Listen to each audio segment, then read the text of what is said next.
Welcome to Soul Night Live, number 58. Today, my guest is Mike Keneally.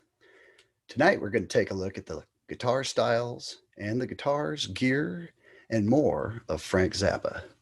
We'll be joined by three of Frank's techs, Bob Rice, Thomas Nordegg, and Merle Saunders Jr. Good evening. Hey, How's it going? good. How are you doing, man?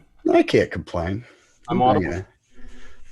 Yeah. So, how's your 2021 been going so far? That's all right. This is a crazy week, and I was busy, and there were a couple of moments there where it was hard to stay focused on work, but I managed to keep plunging forward. How about you? Pretty much the same. I mean, I watched the news quite a bit a couple days ago, but um, yeah, actually, I made myself a New Year's resolution to get in the studio down the hall and record a new piece of music every week this year. So That's great. one down. It That's excellent. it I came was out as a like if Nile Rodgers jammed with King Crimson. I want to hear it. Send me it. Oh, okay. I'll let you check it out. And Okay. I'm saying it's just a demo with a repetitive drum loop. I don't have the luxury of fancy loops and all that jazz. But this is kind of how I birth these things, and then I get together with my band and we flesh them out and make them into better arrangements. So that could end up being one for the group. All right, that's I cool. think so. Yeah, yeah, definitely. I've been kind of stashing stuff away. I wrote probably five or six things last year. You still have just put out the one album, right? Yeah, man, I feel bad about that. The Well, the good life. stuff just keeps piling up, and then I got involved in that collective where we were covering every classic rock band you can think of for Right. about 3 years. Hmm. And so I don't know, somewhere along the way I think I realized that I love playing live more than anything else, and that's really kind of what I've focused on. I really Sure. want to make the record. I love getting in it. Just the other day, I mean, I hadn't been in there in about 6 months, and I went and did this. And it's like being a painter. You're sitting there looking at the canvas, and it's time to do an overdub or whatever. And it's just like, well, let's take a little splash of this here, a little of that there. Yeah, that's exactly And like. yeah, and a lot of it, it's like I was writing a different song, but I didn't finish it, and I wasn't happy with it. And then I came up with this loop and started jamming on this kind of sussy funk chord, and the rest just kind of followed. You just get in there and start playing. It's like, okay, what comes next? Okay. Yeah, And it's half an nice. hour It's later, nice it's when the like, song tells you. yeah, yeah, half an hour later, it's like, well, I didn't expect half of that, but cool. So yeah. So far, so good. Yeah, Um, good. so what musical stuff have you been doing? Are you working on some? This last week is there's a project that I'm not supposed to reveal much about, but are you familiar with the guy named Bear McCreary? The name's familiar, but not really. He's you probably have seen his credit on shows you've watched. He's done a lot of music in the last 15 years for TV and movies. He did the I think he does The Walking Dead, and he did the Battlestar Galactica reboot. He did the music for Godzilla, a remake that came out a few years ago. He works constantly. He writes a lot, and he's doing a project that is not related to a film or a TV show. It's a different thing. And he's got me doing a lot of stuff on it, and it's very, very detail specific. So I spent the week moving guitar notes around on Pro Tools, getting things really tight with drums, and just to go for a very, very specific crafted effect. And by the end of the week, it was sounding pretty great. So I'm happy about it, but man, it takes a long time. Very cool. And so what else have you been doing? I know you usually have more than one iron in the fire at a time. Yeah, I've recently finished doing overdubs on two Devin Townsend albums. That was what I spent a lot of time Oh, in excellent. December doing. And then I've got a solo album in the works, which I had hoped would be out early this year, but then towards the end of last year, I realized, oh, wait a second, this has to be twice as long. So I'm now working on a bunch of additional music for it, and so it's going to be a few months before that comes out, but that's on its way. A second MFTJ album is coming out this month, uh, Excellent. Excellent. which is the project with Scott Shore, who produced Lemon Torn White, which I just saw you, I think, talking about recently. And Yeah, I spoke with Scott, and he's going to come on the show. We're going to chat with That's great. with those guys. So I think that's going Well, to be a great show. but anyway, the second MFTJ album is completed and coming out real soon, like in a little over a week, I think. And that album is called My Mom's Getting a Horse, and I'm really happy with it. It was the first music that I really worked on, like the first project that I really like pounded away at when I set up. After the pandemic had started and I wasn't able to gig anymore, and thanks to GoFundMe was able to get a studio going here.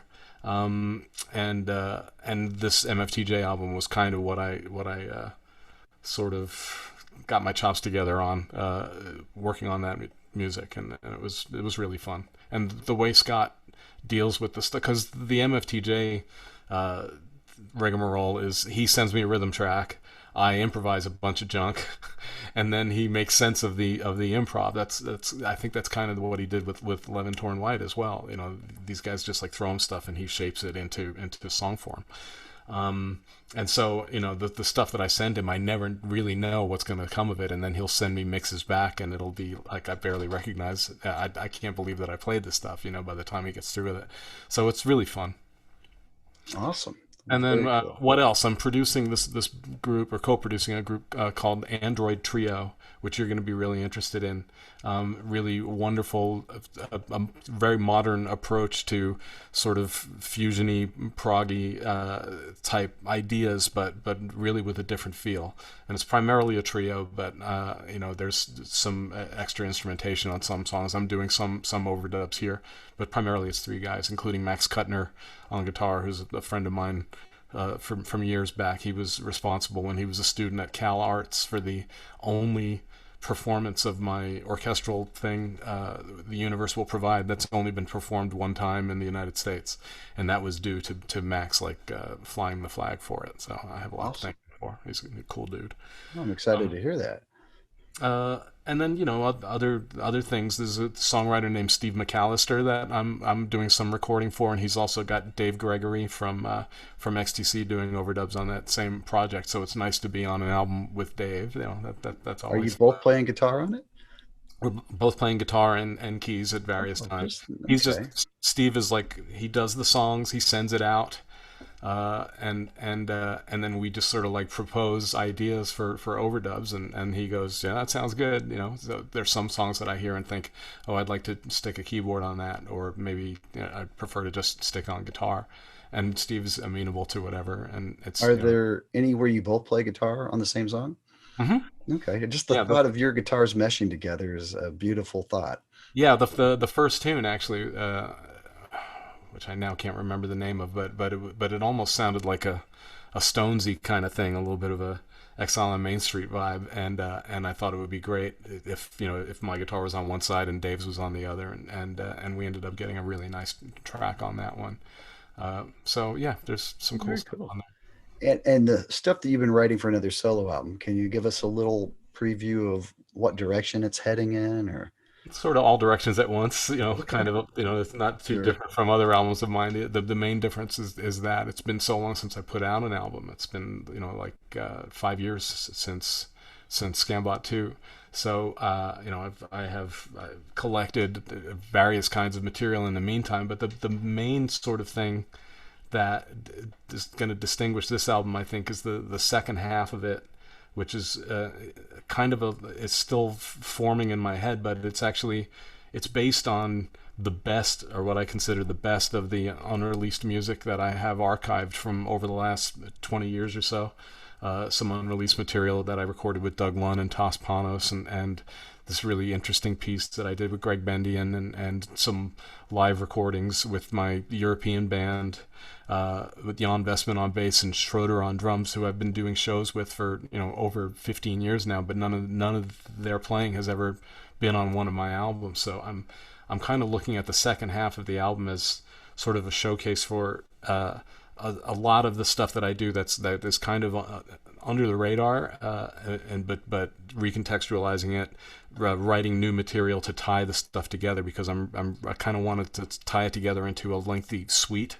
And I was always a huge hardcore fan of the Firesign Theater, and I got David Ossman from the Firesign Theater to act a bunch of stuff, recite a bunch of lines that I wrote, and I'm Nice. going to be weaving these spoken bits throughout this long suite. And I think by the time it's all done, and I have woven all these different recordings together with newly recorded stuff here at home, and then with these spoken bits from David Osman recorded some stuff off of CNN, and it's just like it's going to be sort of a portrait of the way things feel to me at the moment, but using source material from the last 20 years. So it should be interesting. Sounds like a pretty epic album. So And cool. then the first part of it is just like 10 distinct songs, and there's Steve Vai is on one of the tracks, and Tobias Ralph, great drummer, is on Sure. a song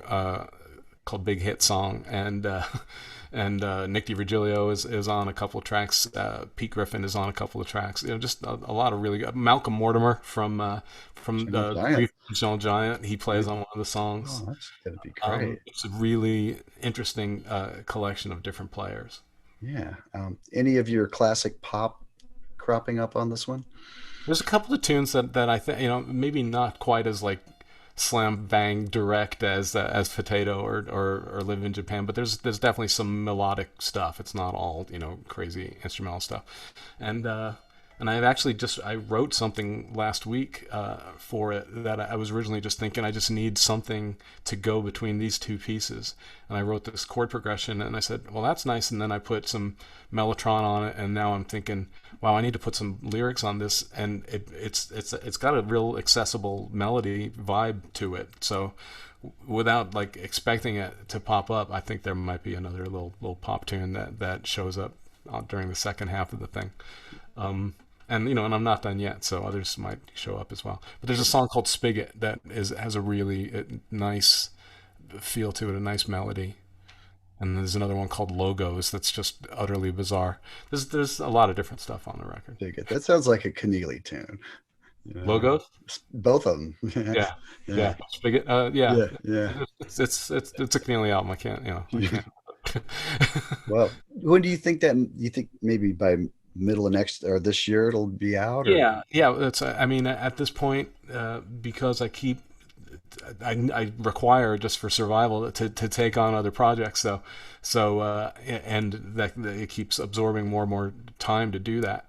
So there's a deadline on the Bear McCreary album that I will be very grateful to actually meet for the end of this month, and then starting in February, I feel like I can really sort of dive back into my album and hopefully get it done, at least the tracking and all the editing together by March, which means assuming that the artwork is done and I've written all the liner notes, that may be mid-year, maybe June, July. I mean, I would expect that the middle of the year? summer's not out of the question. It'll be here before we know it. Exactly. You Well, and right really, now, time has the weird feel of going incredibly quickly and incredibly slowly at the same time. this has been a very long month, but I swear next month's gonna go by like that. Uh, Februaries tend to go quickly, not just yeah, because anyway, so any news on the Rundgren collaboration? that ball's in my court. He's patiently waiting for me to finish my composition aspects of it before he really digs into it. And I'm only about 10/17 of the way through what I need to do. Has So his writing inspired any of the writing you're doing for this project for him? Well, in the sense that his writing has inspired my writing ever since I started writing, Sure. it Yeah. certainly has.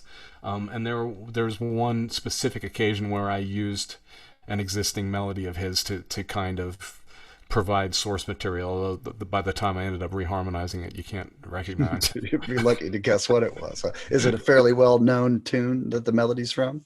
It's from the tune "Kindness" from Off Okay. and Wind, which is that I love that I album. I love think that that's like album. a Yeah, yeah. wildly unsung, beautiful record. And that title track just is like his one of his proggiest compositions, And it's That kind of album is really like a lot of people are sleeping on that album. They don't realize how much substance that album has. It's so good. it's brilliant. And they did that whole thing live with just a little tiny audience, It's and it's incredible. That's an incredible band. yeah, totally. So look it up, folks, if you haven't seen it. Second Wind from Todd So that Rundgren. should be one of your tunes. Oh, what did you played? You showed that.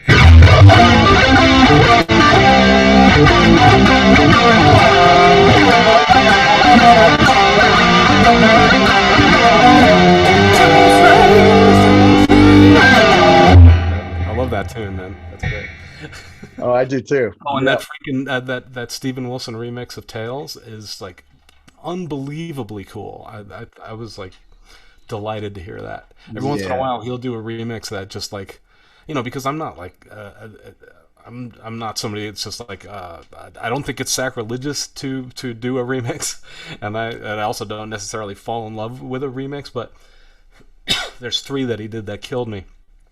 That one, Skylarking, and Lark's Tongues. I think that his mix on Lark's Tongues Yeah, kicks ass in the original mix. I never heard that album until I'd heard like the '90s group play Lark's Tongue too, and Talking Drum and all that. And it's a big six-piece band. So when I actually heard the original, I thought it sounded a little wimpy in comparison. So, but I think some mixing and tweaking could make it, not sound quite as small and distant as it Have did you back have then. you heard his? I haven't heard the new one. Check it out. That'll give you what you're craving. Yeah, Excellent. because yeah, I find the same that for some reason the original mix and that feels kind of bloodless. It doesn't really have the energy, um, but his mix finds it. It's really good. Sweet. Wow. Yeah, it's an amazing record. Yeah. Yeah, so I think he's got some more stuff coming out this year. I guess we'll have to wait and see what it is. But a lot of those albums, Aqua Lung's a really good one too. Like Oh, you're somehow, right. I forgot about that. yeah, That's fantastic. That's a beautiful like mix. yeah, somehow he got rid of hold of the original masters and really made it nice. No bouncing down or any of that jazz. They got to the juicy original takes and stuff. So It's good. It's really good. And the other one of his that I'm really looking forward to, if you were to ask me like one album, like one prog canon album that I would love for somebody to remix, it's The Missing Piece. It, yeah.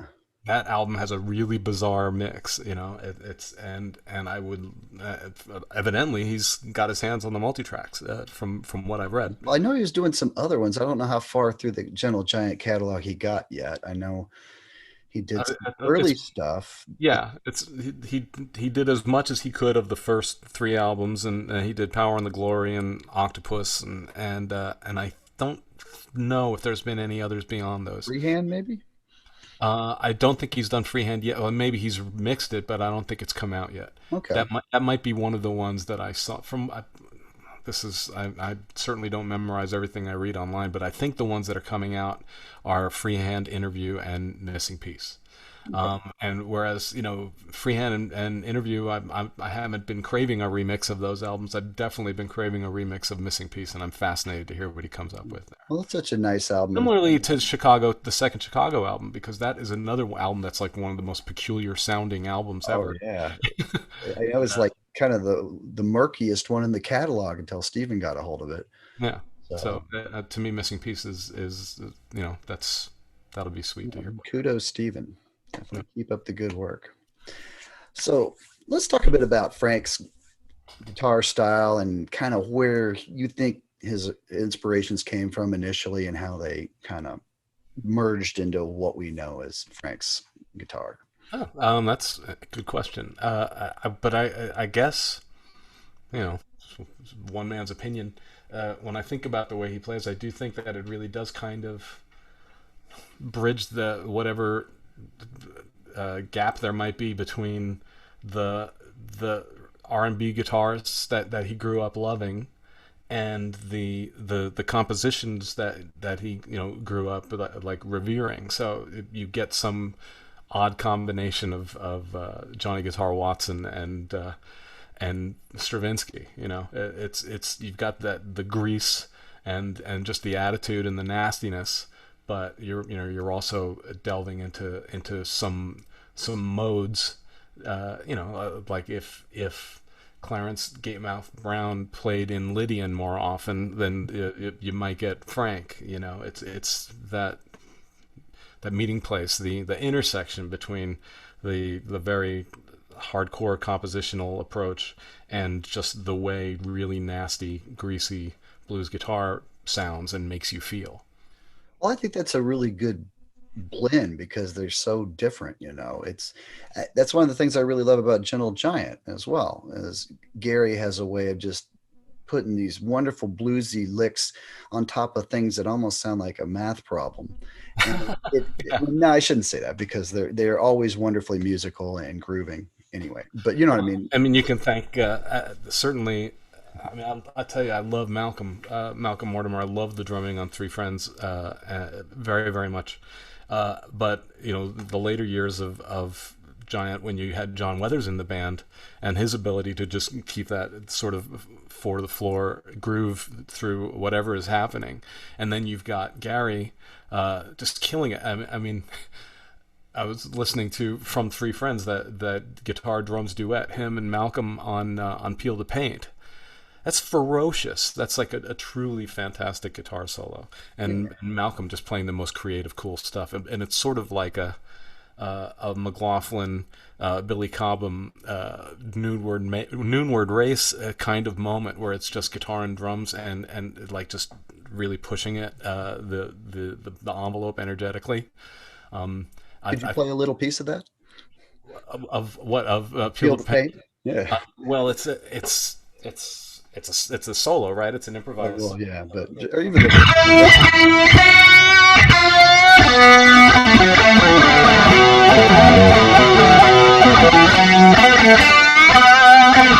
it's kind of pentatonic stuff, but the sound is outrageous, and the he's got an echo on it too, so that helps to, like, normally if you don't have a bass player or a keyboardist or some kind of rhythm instrument, it sounds a little bit empty to just play guitar with drums.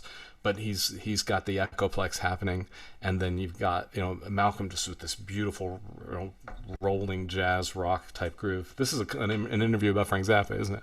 Oh, yeah. Easily. I'd love to get Gary on here sometime. Maybe you should, man. That'd be great. I'd love to talk. But anyway, yes, it's fun going off on tangents with you. But similar to the way Gary Green injected his bluesiness into the prog framework of Gentle Giant, Frank, I think, just was really taken with the attitude and the sound and the note choices of blues guitar players. But when you think that, they're kind of far apart. Varese is over here and Johnny Guitar Watson feels like it's over here, but the thing that they both kind of have in common is that they're badass and they're unapologetic, and there's just like an attitude to it that's very forthright and strong and steadfast in its own rightness. It's like, this is what I'm doing here, or Anton Webern, who like takes lengthy breaks between this note and the next note. That's like not the kind of music that most people are used to. But he's like, this is the sonic world I'm setting up here, and either you're comfortable in it or you're not. But it's not going to change what I do, and that certainly describes Frank's approach to music to a T. He just did what interested him. If other people liked it, great. Absolutely. Talk a little bit about some of the scales he favored. You mentioned Lydian; that's one of his favorites. What are some other ones that crop up quite a bit? I guess I'm so not. I mean, it's in some ways it's funny that I'm on here because I'm neither music theory oriented or gear oriented, but I'm much more intuitive about stuff. But other than Lydian, and I think I guess Lydian in its purest form involves a regular seventh, and he often used Lydian with the flatted seventh, so it has the sharp four and the flatted seventh in there. Sure, yeah, there's a fancy name for that one.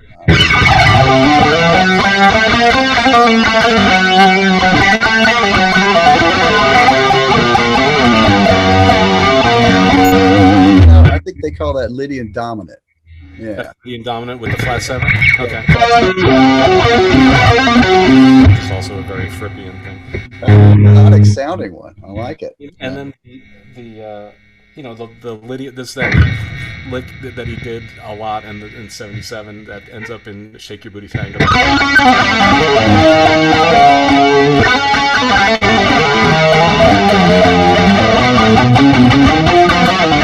That's actually like a whole tone scale.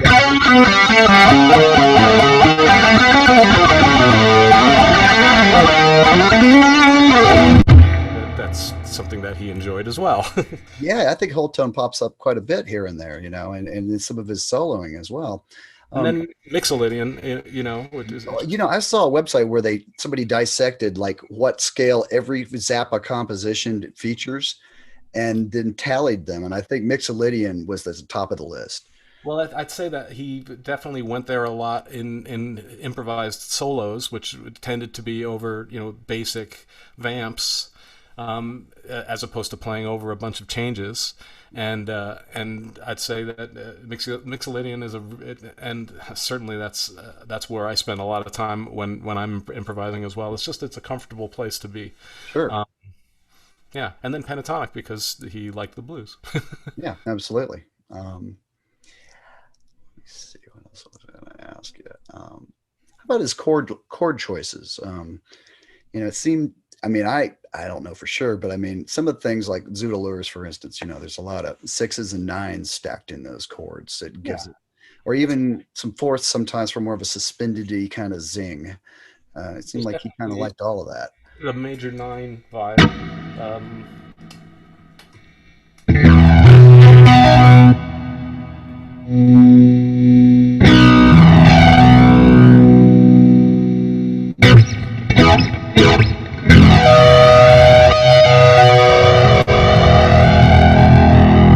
So that's basically like a B major. And then you've got the 6th, and the 3rd, and the E on the bottom.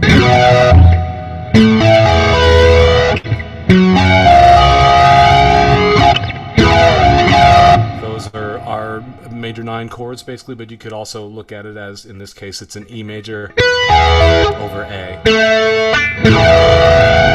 which is similar to Rundgren.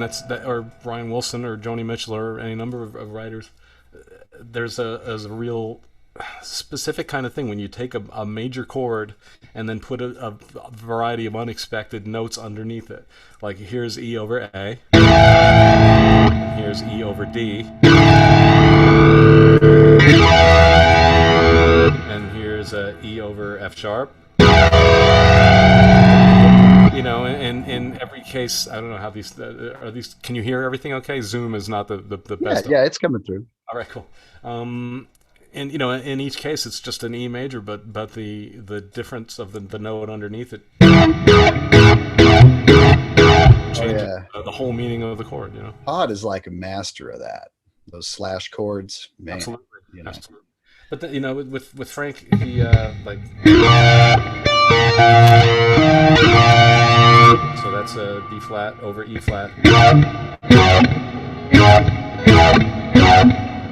I heard him mess around with that. It's sometimes in solos. It's just like different ways of playing major 9 chords. So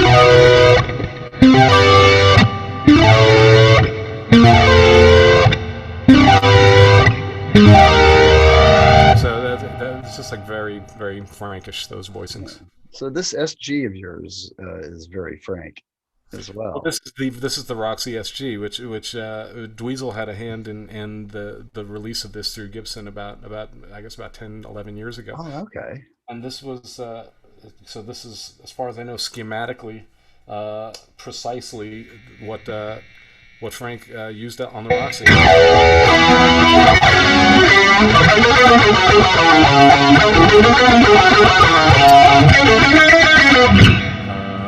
Da da da da. Yeah.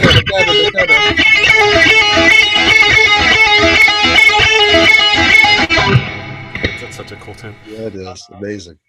And that too. Thinking about just the way Frank wrote, there are certain lines of Frank's that were so obviously written on guitar. Like at the end of Echidna going into Don't You Ever Watch That Thing.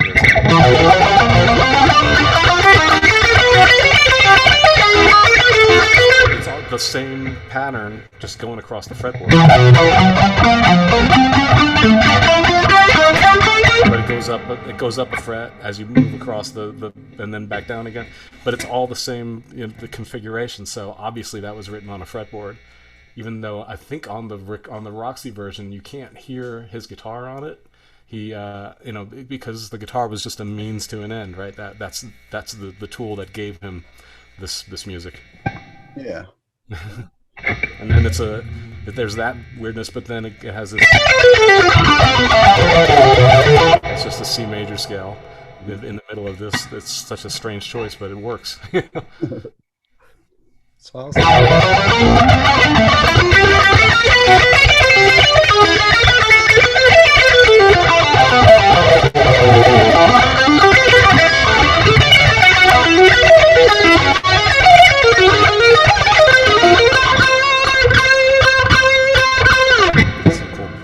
Awesome. Do you remember the first Zappa tune you learned?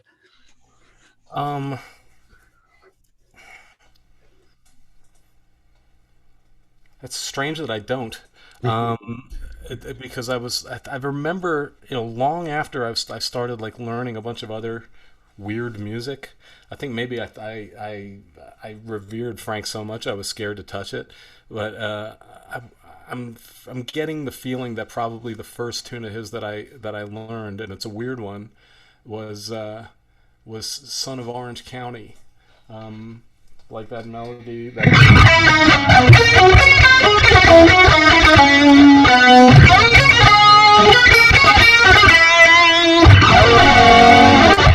remember being really enchanted by that melody and wanting to figure it out. And then, in the Uncle Meat album, there was a booklet that had you had to like really squint to read it, but he had manuscript in there for the songs Uncle Meat and King Kong. Oh wow! Okay. So that might have been among the earliest stuff I picked up, just because I could slowly figure out the notes, because that album was like another language, like trying to come to terms with the music on that album. So having a little bit of assistance with that. I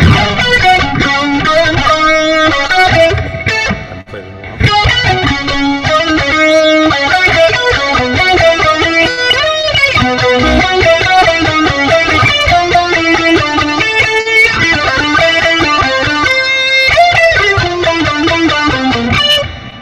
I forgot the rest.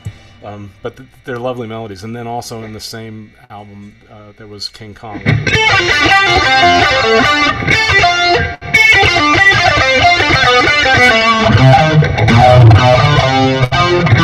haven't played that for a while either. But those are the first two that I probably. Are you sure that wasn't written by Yoko and John Lennon? No, Yeah. Yeah. Just scream a lot over it. You're halfway there. I like Yoko. Yeah. But that was an odd choice for them to just decide that they somehow wrote the melody to King Kong was a strange. Or like nobody was going to notice. It's like, yeah. That was weird. And I guess, I like that album a lot, Sometime in New York City, but for them to just adopt the artwork to Fillmore East and write on it, I think without checking with Frank that it was okay, there was some kind of special star behavior going on there. Yeah, no doubt. So the documentary, I really enjoyed it. I watched it over Christmas with some friends, and I like the angle they took with it. It's if someone's looking for a band by band, lineup by lineup look at Zappa, this really isn't it. It's a grander scope than that. That really drives home the fact that he was a modern day composer, and just a guitarist in a rock band. Most of what I could see in terms of people's criticism of it had to do with, just like, hey, how come they didn't, cover everything imaginable? It's like, why wasn't every factoid about Frank presented? And that's confusing to me for a variety of reasons. The main one being, all this stuff already. Why do you need to go to a movie to tell you, to just sort of like parrot a bunch of facts at you that you already know anyway? It doesn't validate your. It's like, yeah, it's true. All that stuff that you know about Frank is true. You don't need to see a movie to confirm to you that the things you know about Frank are true.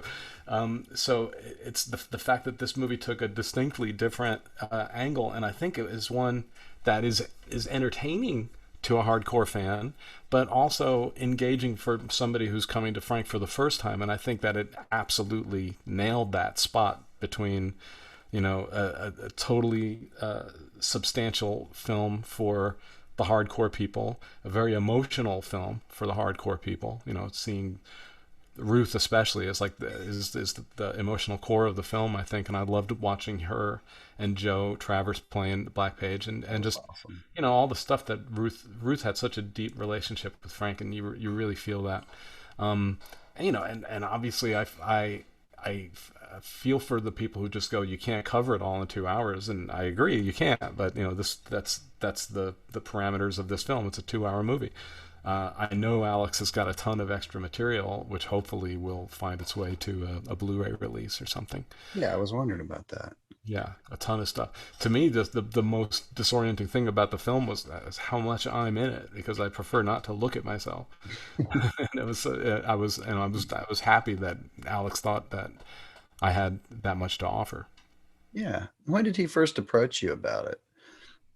Um, well, those interviews were conducted while we were in Los Angeles preparing for the Bizarre World of Frank Zappa tour in early 2019. And I guess from my recollection, I just either I got an email, or Melanie at the office got in touch and said, can you make time while you're up here to do an interview with Alex for the film? And he was great. He's a really, really good interviewer. And we talked for a long time. We talked for about 3 hours, and at the end of it, he said, "I'm going to use a lot of this." So it was fun. I had a good time. That's great. Well, I just think it's wonderful that he took up the crusade to make this, because I think it's Yeah, it wasn't easy. yeah. And my friend Jay Warner, who done a lot of video work for me over the years, was working on the film, and he spent many hours archiving material, and sort of like giving his recommendations for certain things and stuff. So Jay is a part of why that film is, I think, a success. Yeah. Got a question in the chat room. Can you ask Mike if more Zappa hologram stuff will happen? Well, I only know that the band from the hologram tour, or essentially the band from the hologram tour, because Ed won't be there, but Jamie Kime was going to be joining us. We were supposed to be out on the road with King Crimson earlier in the summer of 2020. So it was the band, primarily the band from the hologram tour, but not with the hologram. It would have just been us playing, because we started doing some club gigs. We played at the Big Potato a few times. We played at the Whiskey, and we had a great time just being a band. Any of that get filmed? Um, I think there's some people brought video cameras to the Yeah. Big Potato and stuff. That stuff does exist. And I think that the last time that we played at the Big Potato, it was the Zappa family did some official documenting of that. Um, but to answer specifically, I don't know if there's going to be any more hologram stuff. It's so ferociously expensive to move the technology around, and to pay for the people that are required to operate it. And we don't know what live music is going to be like. Again, we have no idea how many people are going to come up to the shows, when it's going to be safe. So it could be that when it's time to do gigs again, that it's outrageously successful and we can afford to do expensive tours, or it could be that it's more hard scrabble than ever before. So Yeah. we just do We not. may all wind up holograms in someone's living room. You know what? It's like, if ever there was a time to really make the best of that technology, man, it's like there are really outrageous creative applications of technology that no one's even considered yet. That is going to become an essential part of entertainment over the next few decades. And, Absolutely. it's all about how to use it, and I think that what Amit's conception of how to use the hologram technology in the Bizarre World tour was extremely creative, extremely respectful. I think Frank would have gotten a huge kick out of it, and I thought that he did a great job, and I really had a very intense emotional experience every night playing on the hologram tour. And it would be great if we could do more, but there's just no way to tell. But I do think, if all goes well, that the Zappa band, with or without a hologram, will play again. And the tour that was postponed with King Crimson is still technically scheduled for June and July of this year, which, in June of last year, that seemed like, yeah, of course we'll be able to tour again in June and July of 2021. Now, who knows? Who knows? To me, right now, that seems awfully optimistic. Well, it seems like this year may be getting written off as well, but hopefully that vaccine will do what it needs to do Yeah. by, I don't know, by fall at least. We'll just have to wait. Yeah, I think most projections I've seen indicate that the fall is more likely than the summer, and that's going to be sad because I do have a bunch of stuff that I would love to do, but you got to do what you got to do, And I have been locked down since March basically. I've just been in this room. I hear you. Another question. Hey, Mike, I was listening to The Best Band You Never Heard in Your Life. That's your famous Johnny Cash, right? I don't know how famous it is, but yeah, that's me doing the Johnny Cash. Alrighty.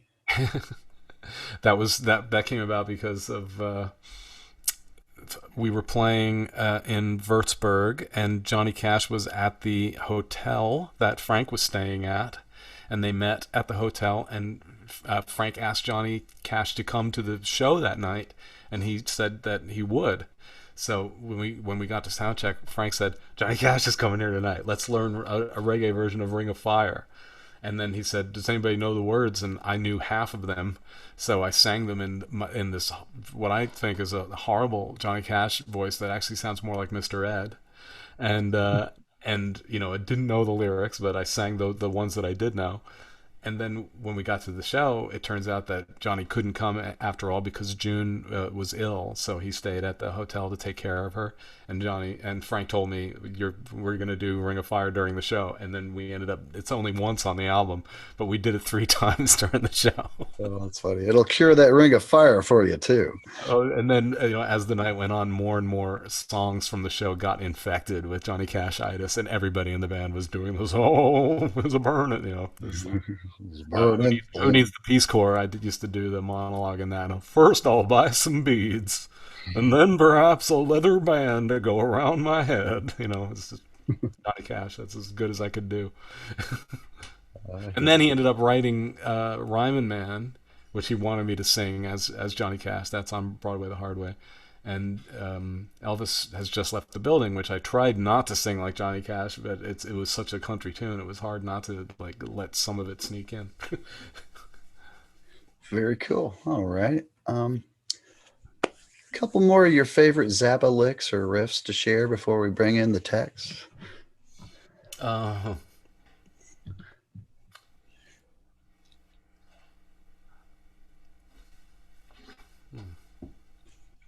guess I must be better at taking requests than I am at just coming up with stuff. I was this thing in Alien Orifice. I was practicing when I was getting the guitar set up. It's just crazy. I got a stick and I've got a keyboard on it also. And the trick here is getting the transition from guitar to keyboard and back again is kind of crazy. And there's one line I can't play because I have to switch from one instrument to the other. So right now I guess I'll have to sing it. Got it.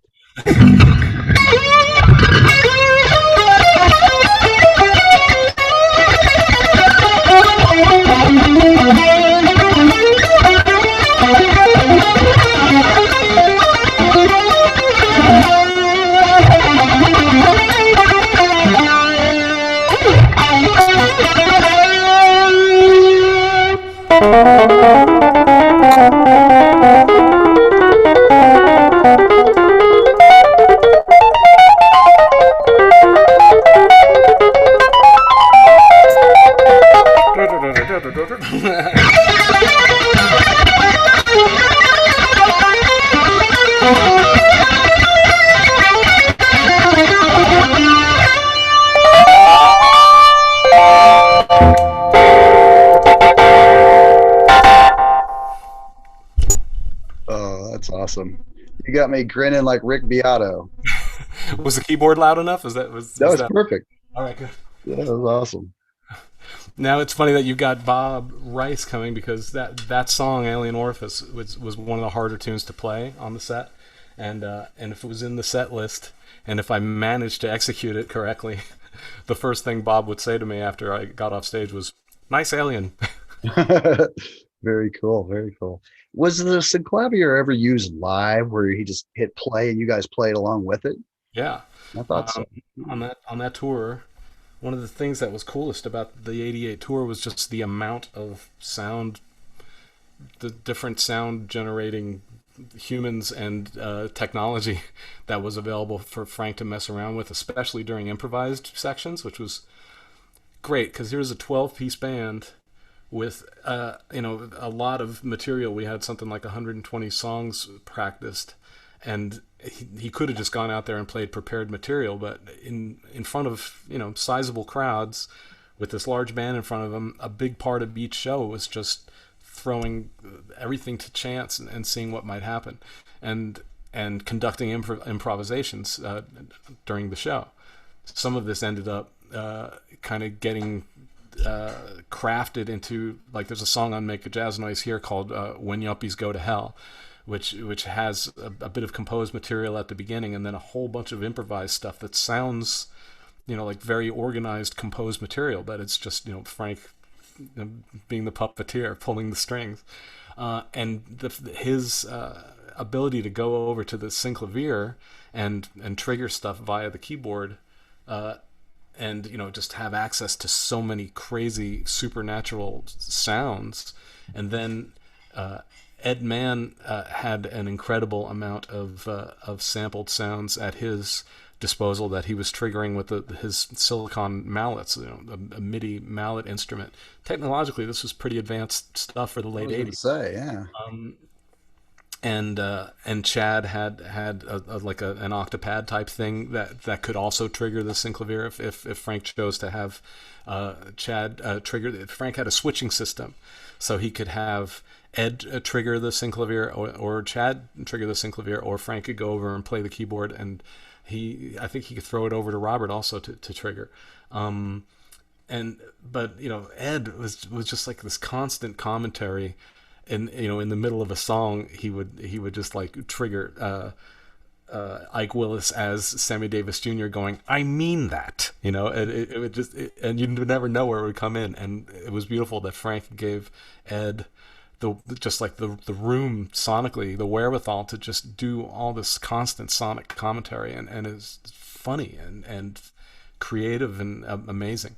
I so much loved being a part of that band because you just never knew what was going to happen on any given night. Plus, it was Frank Zappa music, which I loved more than any other music. So it was just a ridiculous experience.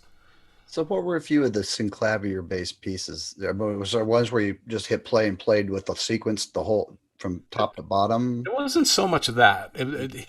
He might just like hit like it wouldn't be stuff that was specifically timed. It would be he might hit a sequence, he might start a sequence, and that would provide like the backing texture. Like you'll hear instances on Best Band and Make a Jazz Noise here where he might hit a Synclavier sequence and it sounds like swelling moaning strings, maybe a solo violin voice going, and then over the Synclavier texture he would conduct the horn section. So you'll hear the there was this one Synclavier line. Let's see if I can remember it. Something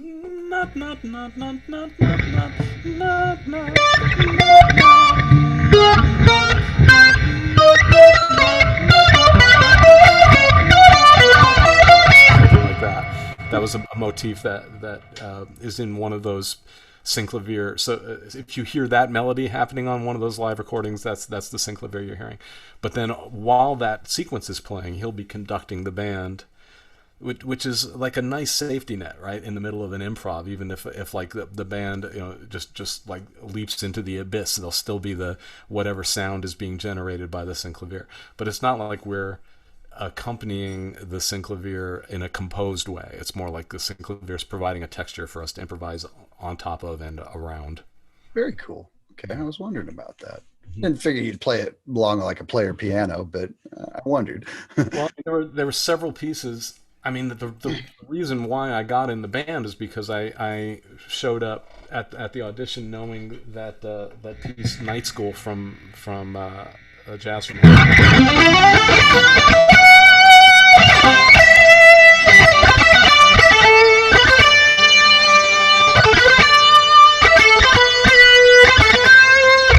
it's just a long 4-minute through composed melody that was played on and recorded on the Synclavier and hadn't been played by a person, at least that Frank had heard.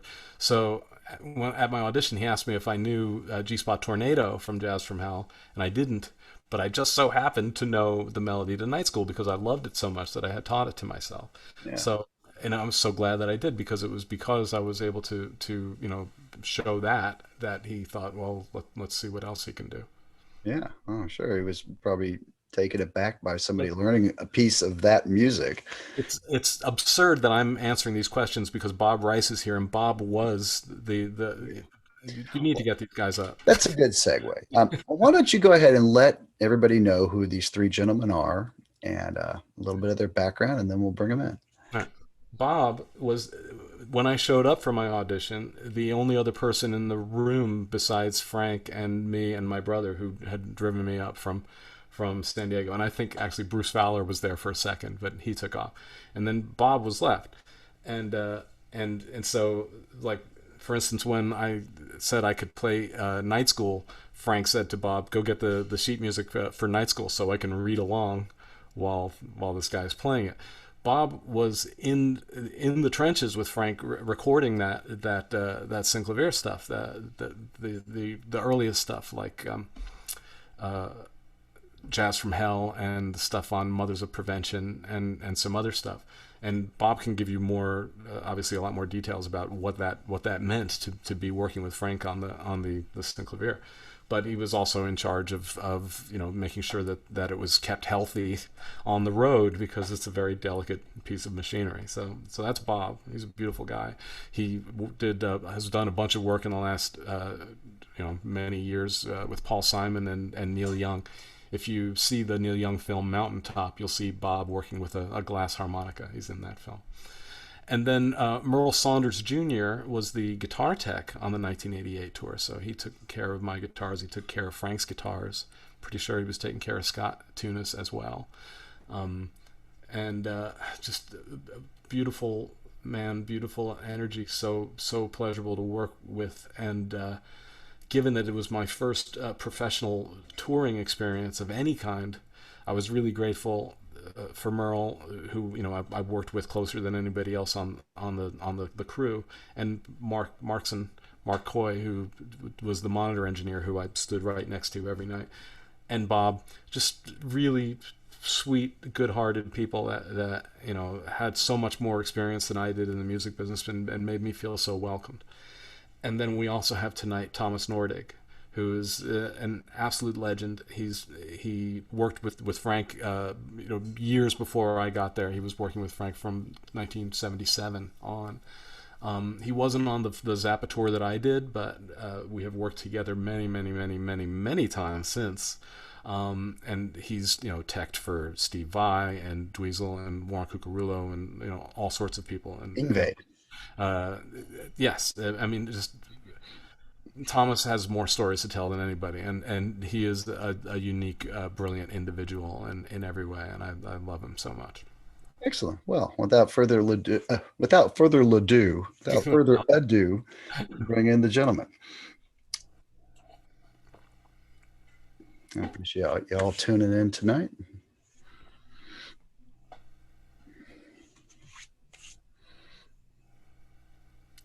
And the gentleman. Hey, y'all. Hey. Thanks for dropping by. Yeah. Oh my God, man! It's so good to see you guys. Hey, Mike. Hey, how you doing? Yeah, how you doing, man? I'm good. Gentlemen, living the dream. Yeah, I guess. Hey. Thanks for dropping by. Yeah. Hey, bro. Bob, how you doing, man? It's great to see you. Mike. Hey, how you doing? How are you doing, man? I'm good. One Living preventive the dream. measure. Yeah. Turn down the Facebook and just listen to the Zoom. Hey, Merl. Turn on the Facebook. Just How are you doing, man? It's great to see Hey, you. Mike. How you doing? there Just we go. resume. There you go. How's that? Yeah, There's just some clean audio. yeah, that's better. Cool. Well, thank you so much for dropping by tonight. Hope y'all. Do you see Nordegg yet, Sean, on your end? I It don't. says he's connecting to audio, but I don't see him yet. Okay. You told me he was going to be here, Mike. Well, We all showed up to see Thomas. That was the deal.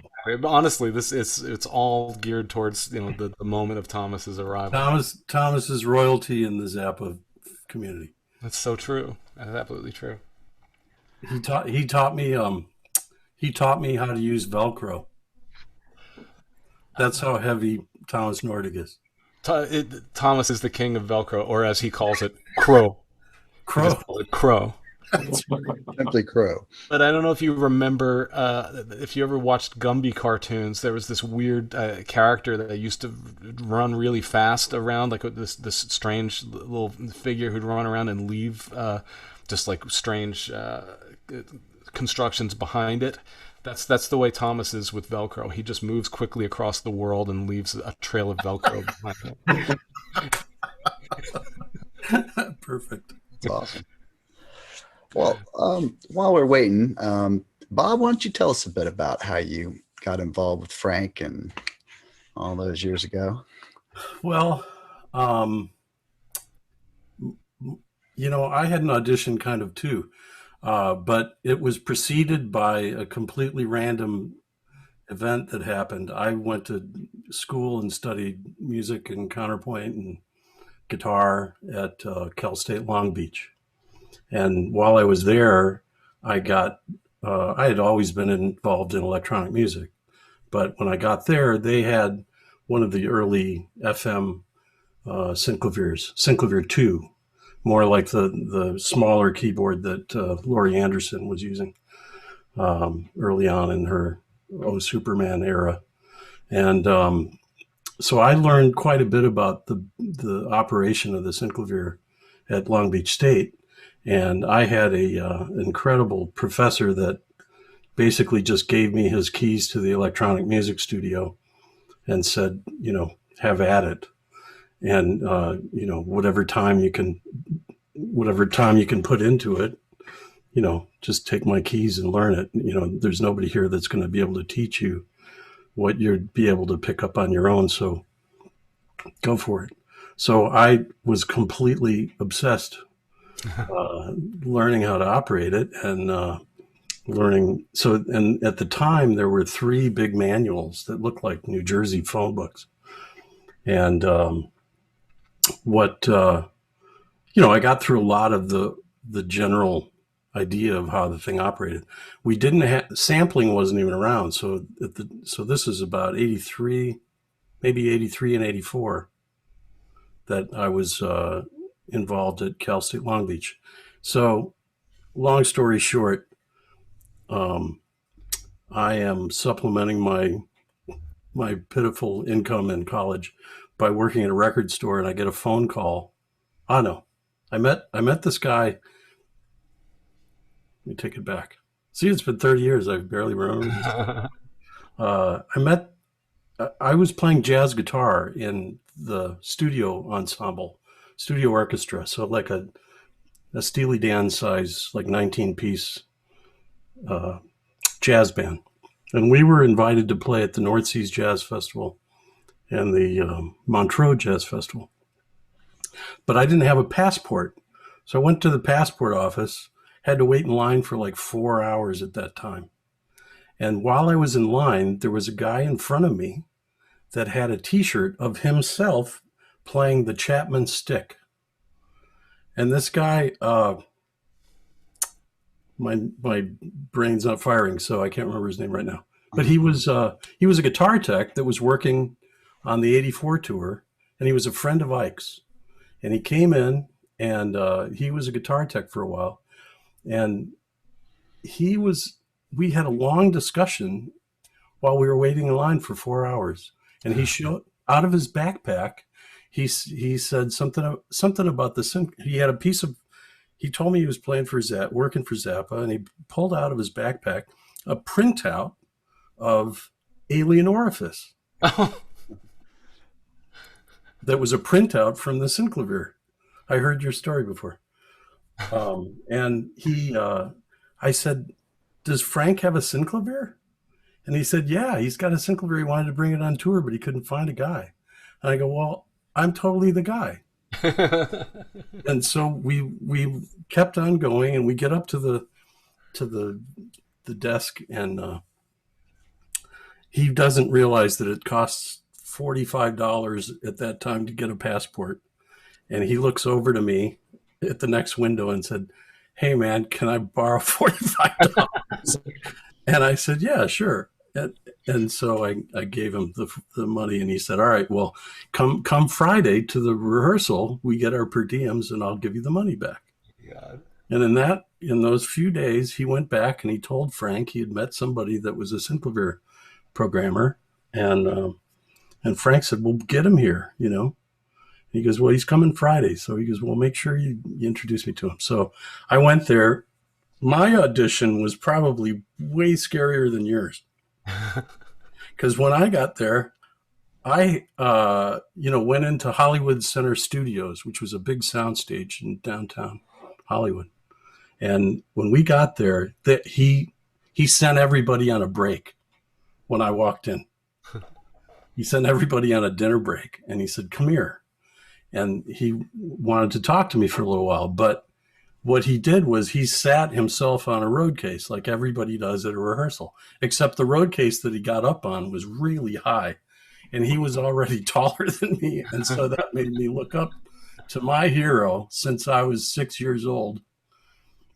I was wondering about that. I was never certain how into Frank you were. We're only in it for the money when I was 6 years old. Okay. I have the better story, Mike. Don't worry. Okay. Awesome. We'll get to you, Merle. Yeah. Thank you, Bob. So yeah, and I had to have my older brother go into the store. The lady wouldn't sell it to me. And oh my God. Okay, so you were hardcore from a very early age. I was pretty hardcore. Yeah. Okay. Yeah, and then and I talked to him for the case. So he's on the case, and he's asking me what about the Synclavier I knew, and asking me very specific questions about how you do this and that, and I answered all the questions, and he goes, oh well, this is great. We were going to bring the Synclavier on the '84 tour, but I just nuked the idea because David Ocker had left, and they didn't have a guy. So he was originally wanting to bring the Synclavier out on the '84 tour and did not. But so he said, so this is like in spring of '84, and he says, we'll be back to town. Last show is on New Year's Eve. Call me when you get back. Okay, so this whole year goes by. I'm working in a record store. January 1st rolls by. I leave a couple of days, go by. And then I'm working at a record store, and over the PA was somebody saying, Bob Rice, Gail Zappa's on the phone for you. And she calls me and says, he told you to call it. He told you to call when he got home. Why haven't you called? And I said, well, I figure you take a couple of days off after a 10-month tour or whatever. And he goes, Frank doesn't take days off. I remember it like it was yesterday. Frank doesn't take days off. So I went up there that night.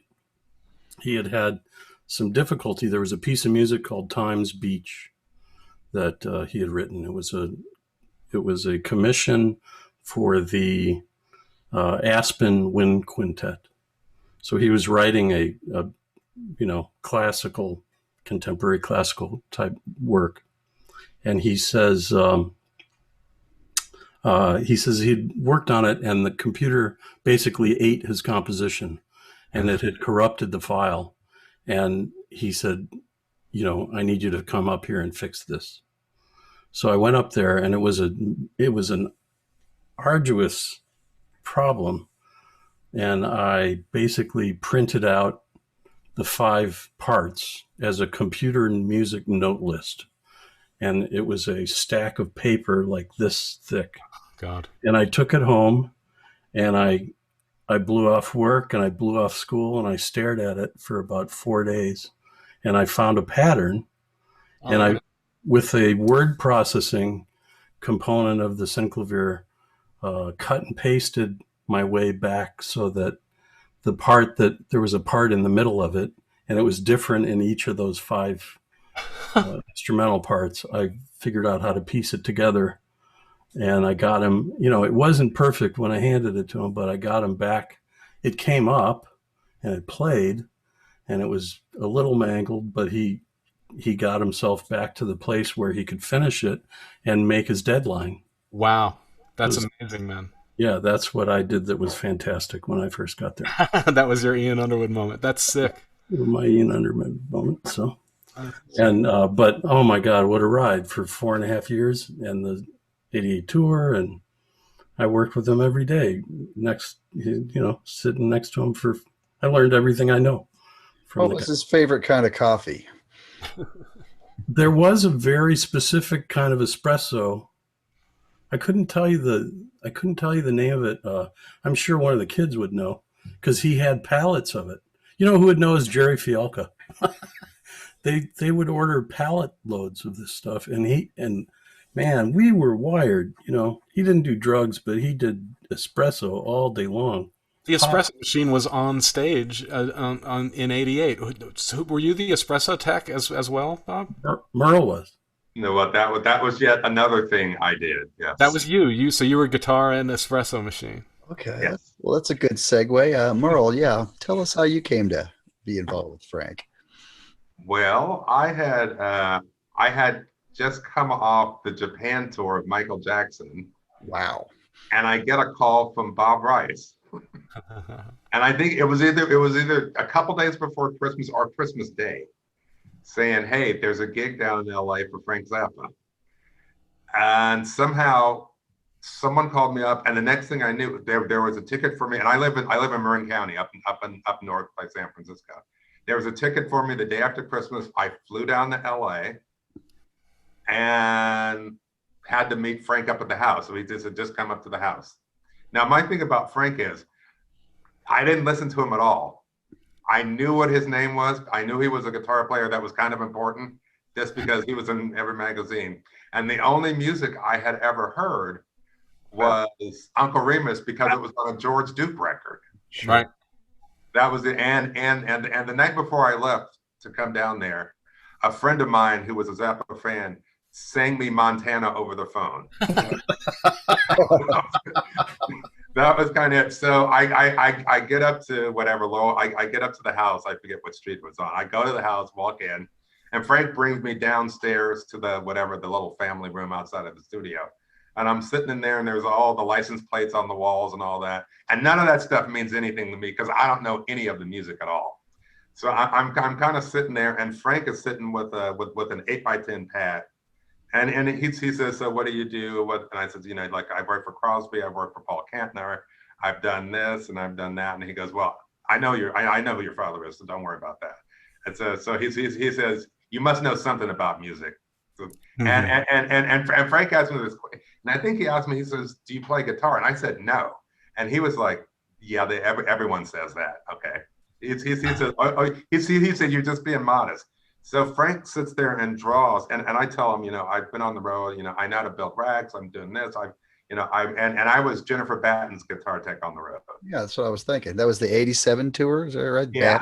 So I did her. So I had just come back, and I was like, I just built a rack, and I did this, and we programmed this, and I got all the cool sounds, which is basically, she wanted all of Paul Jackson's sounds. So I basically listened to a record and figured out how to program all the sounds that she had to play. And Frank was just like, okay. And he sits there and he scribbles this shit on a notepad. And he said, "This is what I want my sound to look like. This is what I want my sound to sound like." And I look at it, and I'm like, and he actually had drawn the sound waves of distorted, that's what he did. And I was like, and I just looked at it and said, "I can do that." That's fantastic. That's fantastic. And I was like, I said, I got you down on that. And we talked a little bit about guitar and gear, and he was real into the sound. And the funniest thing too, so we're sitting there, and Amit was going out on one of his very first dates, and so Amit comes downstairs to say goodbye, which is very funny. And we're sitting there, and Frank gives him the condom speech. Okay, son, you need. And I'm sitting there, and I've met Frank at this point like 40 minutes. We've been talking, and then I'm sitting listening to him give the condom speech to Amit before he goes out on his first date. I'm just kind of sitting there because Amit just comes in the room and they start talking, and then Amit leaves. They hug and kiss, and Amit's like, "Hey," and then Frank goes back. That he was such a responsible dad. I think that's. I was first of all, it was a trip. I thought that's an odd thing because I'm sitting there not knowing what the frick is going on, and then either. I forget, was it Doggus was one of the Yeah, Doggus was his beloved. I love Doggus.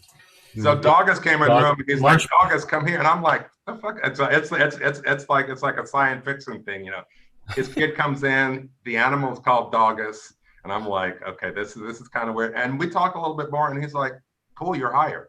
We're going out on the road. So, and then I come down to the studio, and I walk in, and at the first thing Ike's like, holy shit, Frank hired a brother. that was the first thing Ike said when I walked in the room. So you were covering me and Ike and Scott and Frank? Yes. Wow. And the espresso. And the espresso. Well, the deal was I got everyone set up, and then I was once the show started, I was all on Frank. Right. So basically I set up everybody, the three of you guys, and got everything together, and it was kind of funny too, because since I had never listened to the music, because and Frank would ask me, he says like, do you like that? And I was like, well, I'm kind of into like Jean-Luc Ponty, and Frank's like, yeah, he was in my band. And all these people I was doing, he would just say, yeah, that guy was in my band too. So he got Jean-Luc Ponty his green card. Yeah, and so musically it was great. So I think there was 3 or 4 weeks worth of rehearsal. Now the interesting thing about that, because I was telling Bob this story, Frank didn't touch the guitar at all. Because I remember him telling me that he didn't play if he wasn't on the road, like at all. I was asking him, hey, can I see you play or hold? He's like, no, I don't play unless I'm on the road. It's pretty true, because honestly, he had sort of like crafted his world as a band leader at that point, to the point where he had to play very little composed stuff. He was pretty much just picking up the guitar to do solos. And I remember a specific thing about that, because we were running Zombie Wolf at rehearsal, and sometimes Frank would play solos in rehearsal, and it gets to the end of Zombie Wolf. And there's this line that happens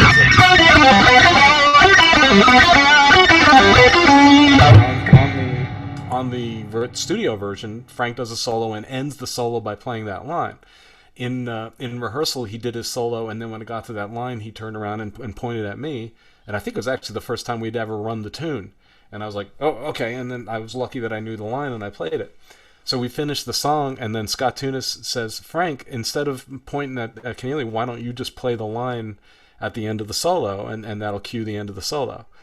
And Frank says, I don't have to play stuff like that anymore. I'm a grown-up now. Well, the interesting thing about that, Frank picked up, because I was there every day, hanging out and doing whatever. And it was either the day before we left or the last day of rehearsal was the first time I had ever seen Frank play. And so me being around like all these great studio guys and all these players, Frank picked up and since he hadn't played in 3 or 4 years, I was like, he was sliding in the notes and figuring out where he was. And I was like, oh fuck, I just agreed to do this tour and this motherfucker can't play. What's a sort of weird. It kind of shocked me. And then we flew out, set up, and then I think he did a few solos during the rehearsal in Albany. And then the first couple nights, he only played solos on like 4 or 5 songs, but he picked it up really fast. That was the other thing I noticed, because at first, at the last day of rehearsal, I was like, what did I get myself into? Yeah, no, he had a pretty good feel for music. Yeah, and it was, and yeah, it was. Might He picked it up pretty fast, and it was, and eventually it was 20 solo or whatever, 15 something solos a night. Yeah.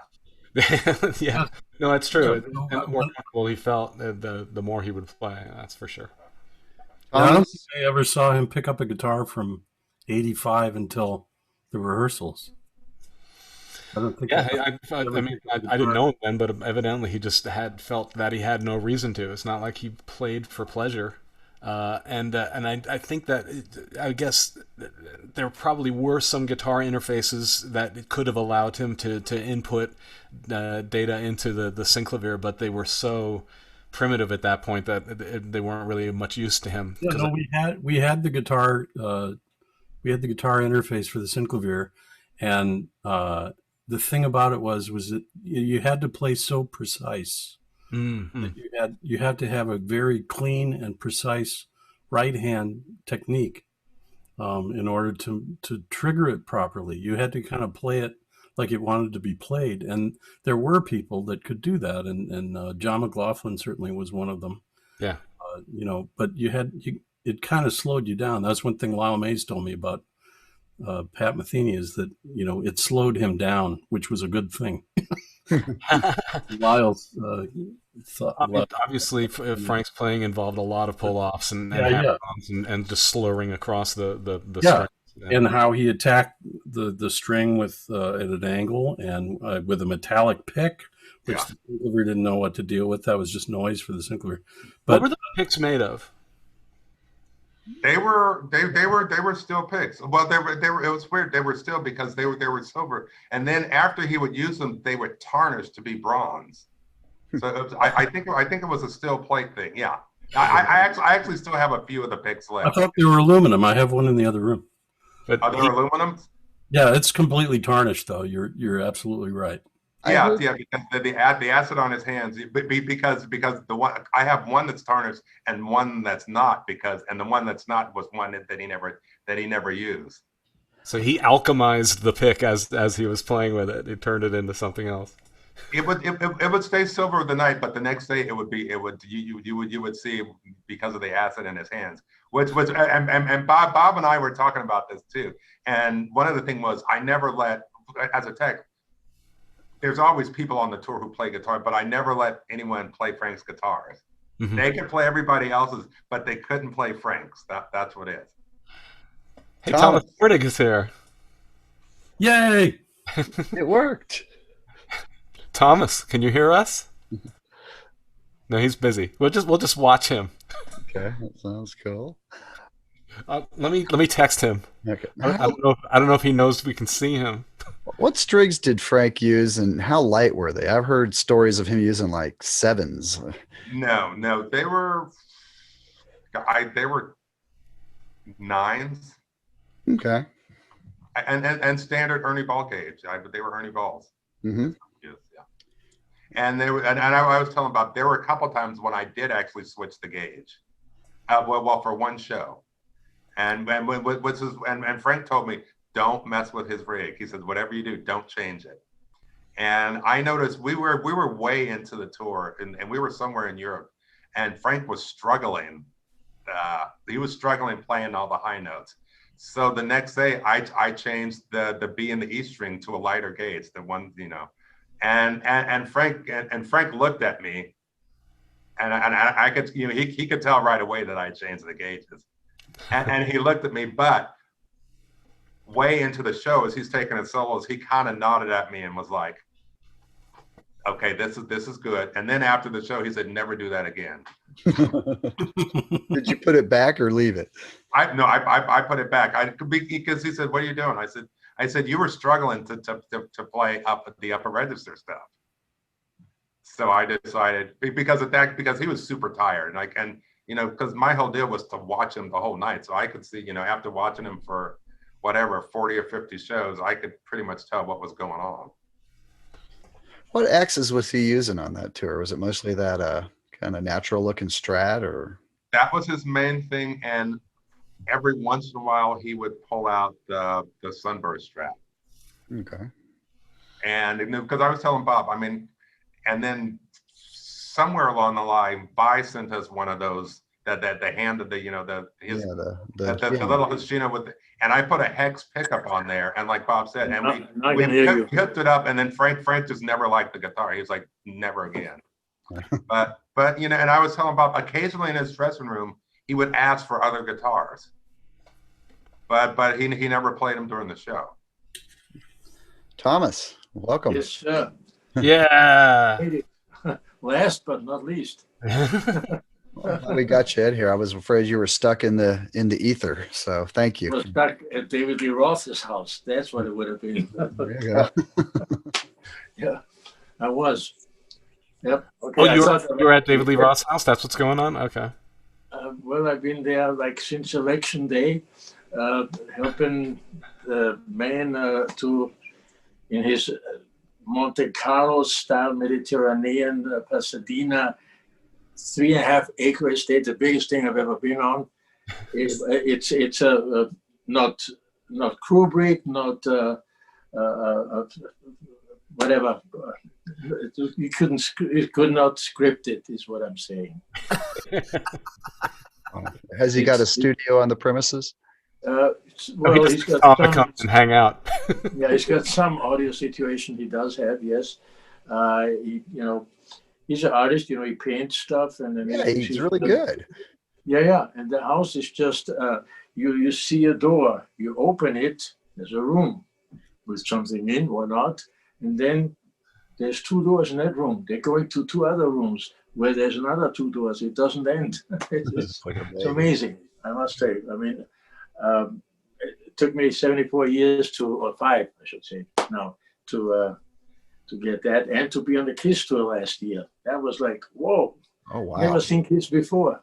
And that was pretty, I must say, if the word rock star has any meaning, it's them. The hard work, 16 trucks, 9 buses, 60 crew, 120 stations. I don't know how it all happened every day, but I was impressed. Oh, yeah. Authentic. One of the biggest shows around these days. Yes, they really. And in Dubai, they did Abu Dhabi. They did one on New Year's. I hear they have 2 stages and they put them together and made one giant one for Dubai. Yes. That's amazing. Cool. I'll tell you. Well, Thomas, tell us a little bit about how you got involved with Frank and what year it was. Well, it was 76, and I'm the second time I came to the States was in 74 with a Mozart at 4 type guy, Peter Wolf from Vienna, keyboard player. I was managing him. And first time I came over was in 72 with Charlie Ratzer, a gypsy from Vienna that couldn't read or write, but played any style of music, of course, So, but with Wolf, when I came back, we made it to Hollywood. I remember we drove into LA and went straight, the first time touchdown in LA, to the Troubadour, right, that night. And then, had motels and stuff. Then we got an apartment on Crescent Heights in Santa Monica.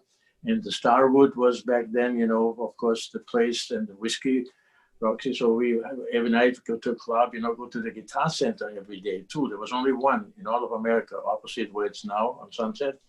And Peter always, the latest keyboards, whatever, that was his thing.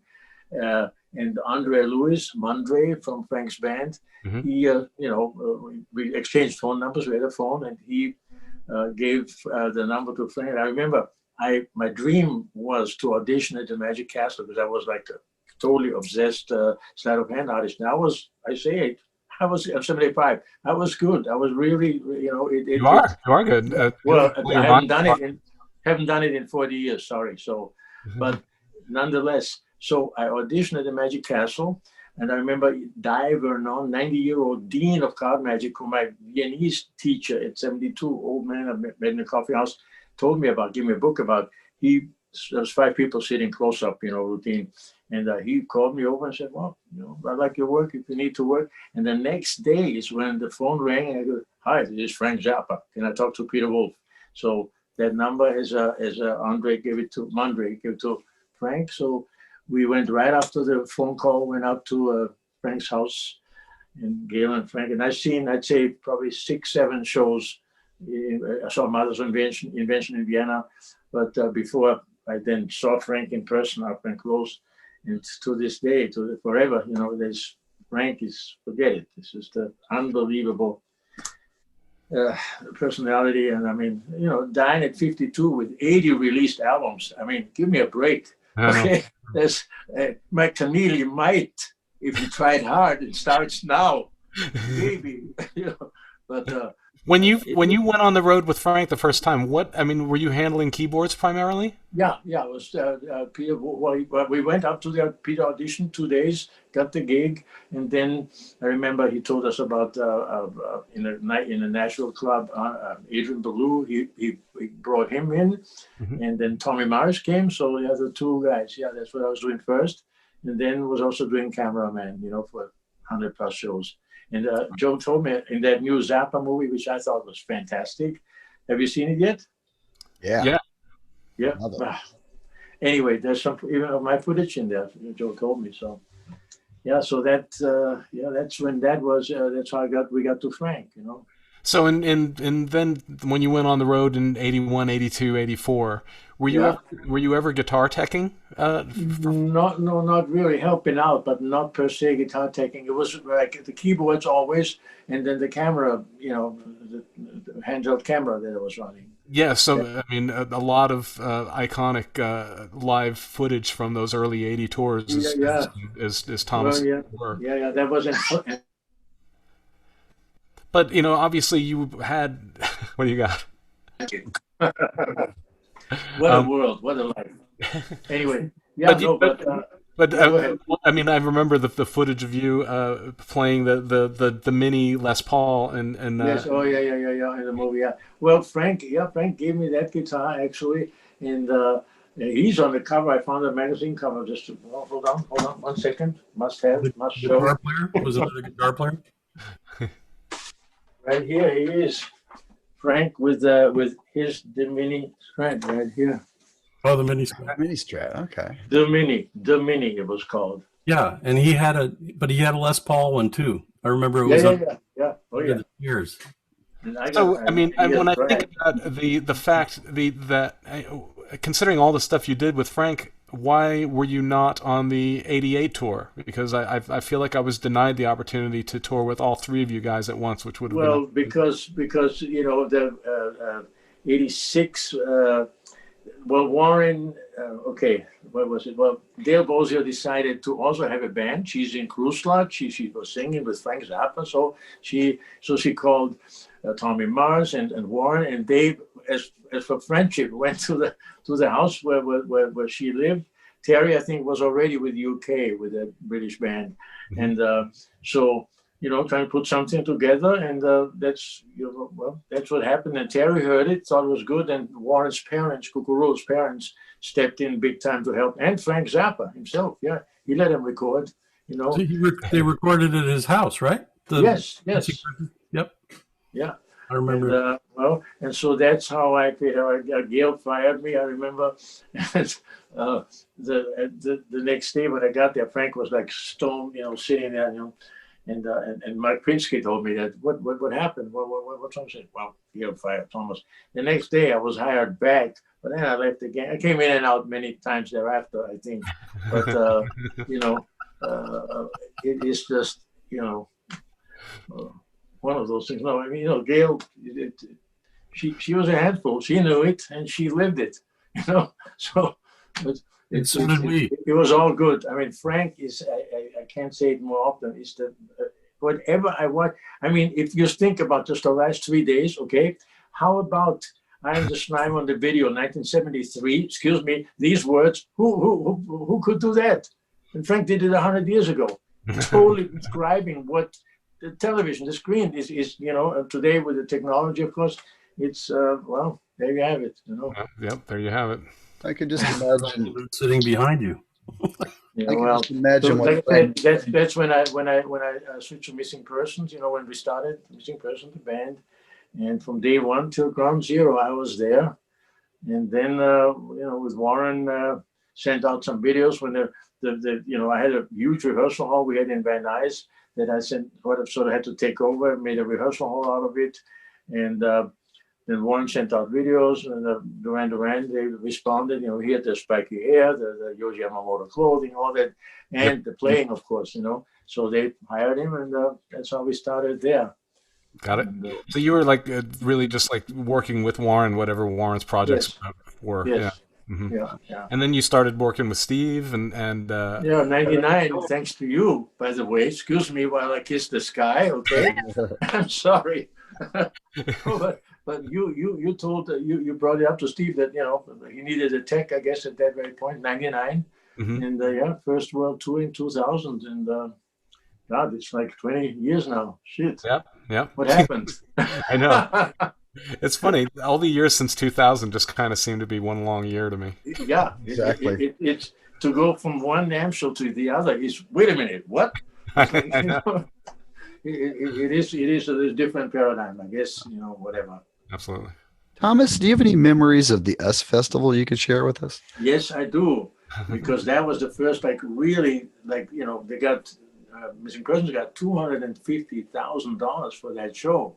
And U2 was actually was playing before us, right? And Bono climbing up the whole, the truss, you know, all the way up until, you know, Bloody Sunday or all that stuff. So, yeah, so we got that gig. And that's when actually Missing Persons really, you know, got into their own groove after that. And, you know, we did good tours. They were, back in the day when what new age bands, I guess they were called, Duran Duran included. I mean, I remember with Missing Persons, the band, Terry, Dale, Warren, Chuck, and Patrick, we went to the LA Forum to see Duran Duran, and Prince and Michael Jackson both were there to watch Duran Duran, because they were a big thing at that time, you know, with the song, huge stage setup and stuff. So yeah, that was certainly a big thing. And for Warren, he had to be sideman tone, playing the part. They loved it. Of course, he totally contributed. And then Warren, the way he is, he said, fuck this. We're not going to, with producers, you know, like take 4 years for a 30-minute album, back how it was back in the day, you know. So right. He sort of took over. John Taylor left the band, the bass player, and Warren hired Wes Waymiller, Joe Travers on drums, and he wrote Ordinary World and Come Undone. And I remember him calling me, hey, Tommy, I made my first $1 million, you know, so boom, boom, boom. Yeah. And Come Undone. So he's certainly, I have to mention this too. Frank Zappa said to Warren, I was there, Warren, you're my most favorite guitar player.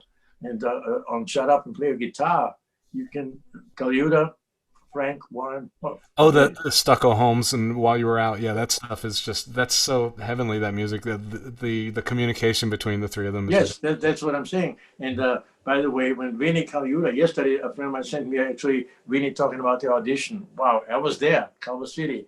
And I remember Frank walking up, didn't say anything, just stretched the hand out, 5 minutes frame, shook the hand, and then he talked to Vinnie, took him to Sparkles that night and all that. And Vinnie then became my roommate for a year and a half. Okay, so with his girlfriend in my second room, and then the mother was there for a while too in that room. So it's just oh my Vinnie. God, yeah, best. Is it true that Bozio was there the day Vinnie auditioned? Yeah, because Vinnie played Bozio's kid. Played for the audition. Yeah. That's ridiculous. Nobody wants that to happen. You No, but you don't want to be that guy. I mean, it's the way he it's I can quote the clip. Yes, the friend of mine sent me. I never heard him talk about that. The way he describes it, what they play this, and Vinnie reading, always fixing the glasses and checking his Jeff Porcaro hair, eating sushi, while he's reading, that was his when he was here. I remember his whole thing was Jeff Porcaro. How can I also play for everybody, which he obviously does these days, and that.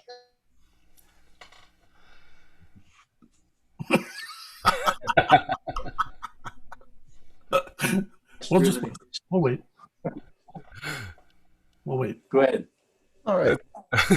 Well, I thought we'd take a look at some of the guitars that Frank used over the years. I put together a little slideshow and just kind of, holler if something looks interesting or you have a memory or Well, I have one with the SG with the white headstock, which I thought was cool with these switches and all that. So we had sort of the lighting guy and then a couple of guys. We sort of created a crew band, right? And then afternoon to jam, whatever, free, you know, all right now or so forth. Right. And so it was funny, and that's what that guitar played. And David Robb, who is if there is such thing. He's a holy man. He was taken for Hendrix actually before, way before Frank, and so he let me do it, right? So he wasn't, you know, the rabbi we call him. But one time in France at Outdoor Festival, we played. The band was called Cox. Sorry, at the stage, yeah, with lots of A's and H's, you know. All right. So we played in the afternoon, and the video crew came in the afternoon to sort of catch whatever something, and we were playing. That wasn't shown at the news on TV. And Frank got wind of that. He said, "Well, please, no more. I can't ruin my whatever 30 years of career in one afternoon." You know? But all good, yeah. So that guitar, I remember, I used to, you know, just every day after sound check, you know, I mean, before I had a chance, and yeah, best time of my life, Frank Zappa. I should have checked out with him. I wouldn't have missed anything, except Mike Keneally. Yes, dude, we've had some good times. I wouldn't have wanted to miss the best times. Mike Keneally, by the way, I don't know. There's no words to talk about you because, wow. You'll have to come back when we do the retrospective of my guitars. But that SG, that Roxy Sg, I mean, that's. When I think of Frank's guitar tone, like the sort of idealized version of a Frank guitar tone, and actually of a Frank band, I think of that Roxy. That box set, the Roxy Performances, which is like 6 discs of the complete Roxy shows, that's, to me, that's Zappa music. I mean, in its purest form, because you've got Duke, you've got Chester and Ralph on drums, you've got Ruth Underwood there, you got Tom Fowler, who's just like a ridiculous bass player, so influential on the way Scott played Frank's music. Everything about just the timbre of that band, Bruce on trombone, everything, and then you know, Napoleon's sax tone, and of course his unbelievable voice. It's just a ridiculous group, and so well suited, the sound of that band, the timbre of that band, for Frank's music. It's just like this dark purple sound, and really that Roxy timbre is and Frank's guitar sound, that Roxy Sg, is just ridiculous. It's perfect. It's got so much, you know, just guttural grunt to it, but also a tremendous amount of clarity. You know, the only thing an SG doesn't have for it is its complete inability to stay in tune for more than 3 bars in a row. But I'll take it, you know. It's because the SG is just like a magic instrument. I don't know why. Well, looking at this presentation I put together, you know, Frank tried a little of everything over the decades, definitely, and this kind of shows a bit of that. You know, the real, you know, I'd have to say the SG is the obvious choice, but you know, he's had his time with pretty much every type of guitar at one time or another. Oh yeah, that one, of course. So I thought we'd kind of start at the beginning. So I found a few really early photographs here. Wow. Oh yeah! Wow, look at that. Yeah. So is that a Jazzmaster? I think so. Jazz. Jaguar. Yeah, Jazzmaster. I think it is. Yeah. Yep. With the big soap bar pickups in it. Right. It's a great looking guitar, even now. You know. It really is. Okay. Style. You can see a good shot of him here with the band at the bottom with the same axe. And then up top here, I'm not quite sure what this one is on the right. Something, it almost looks like an airline or one of those kind of budget guitars from back in the day. It's funny that Supro came out with a design a few years ago that looks a lot like that. It looks like a super. Yeah. Looking guitar, 50s. Yeah. That's what Howlin' Wolf played. Yeah. A lot of these things you could buy them like in the Sears catalog and stuff like that. You know, and they were quality instruments, really. I mean, you know, budget, but even the budget stuff was fairly well built. Yeah. So, Paul, you know, this is sick. One of the earlier ones, and there's a couple here. You can see the one on the right's not the same, The one, Right. you know, uses it. This one on the left, though, looks like it's really customized. You know any details about that? Anyone? Well, even the middle one, look at all these parts. Yeah. No, I never saw any. I never seen that one actually. Wow. The one that you actually see him playing is probably what he played on Hot Rats. Yeah. To me, that's like the end of the Mothers of the first Mothers of Invention era, and getting into his solo work. So that would be like what he played Willie the Pimp on, maybe. Yeah. And that was stolen. That was the guitar that was stolen, right? Geez, was it? Yeah. I think it is called Top. Yeah. Rats was stolen. That sucks. Yeah. I've never seen that one with the 6 pots on it and the. No, I haven't either. Amazing. Is it true that? No, it looks like the same guitar. It is the same guitar. Yeah, it is. The two on the left are the same, and then the one on the right's something slightly different. But Right. And then he had a Sunburst Les Paul also that he had. Yeah, that's coming up a little later. 360 Systems. Yeah. He had a synth interface for that thing too. That was around the house when I was there. Yeah, I'm gonna get to that one here in a minute too. But is it safe to say that a lot of his were kind of customized and tweaked? I mean, all these extra. Oh, a lot. My 39 years long partner, Eddie Clothier, who is responsible for all my what I'm doing, Sonica, my guitar system, and all the guitars. He worked for Frank. That's why I met him in the shop downstairs. And him and Midget, Gail Zappa's brother, they designed the parametric EQ that Frank had in the guitars. That was his main. Yeah, I was going to mention that too. The preamps and both the Strats. Son of Kong. Right. Yeah. So, Merle, when you would test Frank's guitar on the '88 tour, you'd have to basically tune the EQ to the room. You know what? I would play it for sound, and then during sound check, Frank would either say something to me, or he would like, hey, can you do this? Can you boost this? Can you boost that? Occasionally. I usually never, I think once or twice, I actually gave him a screwdriver when he was out there, when he was, when he would tune in one of the frequencies. Okay. And yeah, because Bob and I were talking about this. Yeah, we were talking about earlier, what one of the things that earlier in the rehearsals in Hollywood, Frank showed me, so he had a 2-band parametric EQ that was basically the same circuit out of an SSL console. So it had the upper mids and the lower mids. And it was two 9-volt batteries in the Strat. And it kicked, I think it was 36 dB of gain out of the guitar. You could drive a pair of headphones just plugging it into the guitar. And it was so much, front end drive that's what he liked to do to the amplifiers. But what he did, what he showed me was, and what we used to do in the afternoon was we would put a piece of tape on the stage, and he would stand there because often he was playing Zoot Allures at the top of the show. And one of the last things we do in a sound check was to tune those frequencies, because the feedback is part of the melody.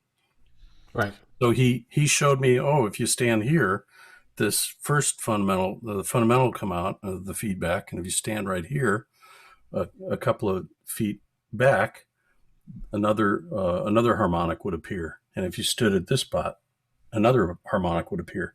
So he could absolutely have predictable control of what those feedback notes would be at a given time. He would just go there and stand in that spot. The note would appear. Yeah, that's beautiful. I've seen Vi do that too. I remember that G3 video from the tour you did back in the day. Yeah, he does it every night. Yeah, moving around and sweet spotting it. It's really showy though. It's almost kind of magic in a way. It's like, well, Vi does it. He uses his sustainer switches as well to have fundamental, then up harmonics. To kick those in and out by switching. By physically moving, but at the same time using that switch, to accentuate the different, bring in another harmonic, that obviously works because it's harmonic, it works to the note. Sure. But yeah, definitely. It's kind of similar to what Adrian used to do with Crimson, and I guess it was like the JC 120 has that crazy whoa whoa whoa whoa whoa thing, Right. and then you would like get different notes by your proximity of your guitar to the Yes. amp. Yes. Oh yeah, I remember him doing that. Is that what he does on the solo for Three of a Perfect Pair, or is he just like going through presets while he's playing? That's the No, that's a different thing. Yeah, to me that's more Discipline era. Okay. Elephant Talk, you did it. Elephant Talk, yeah. Yeah.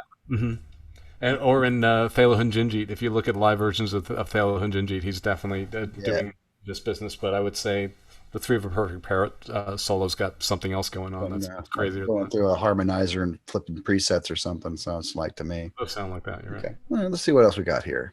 Now here's one that was early on. The Switchmaster?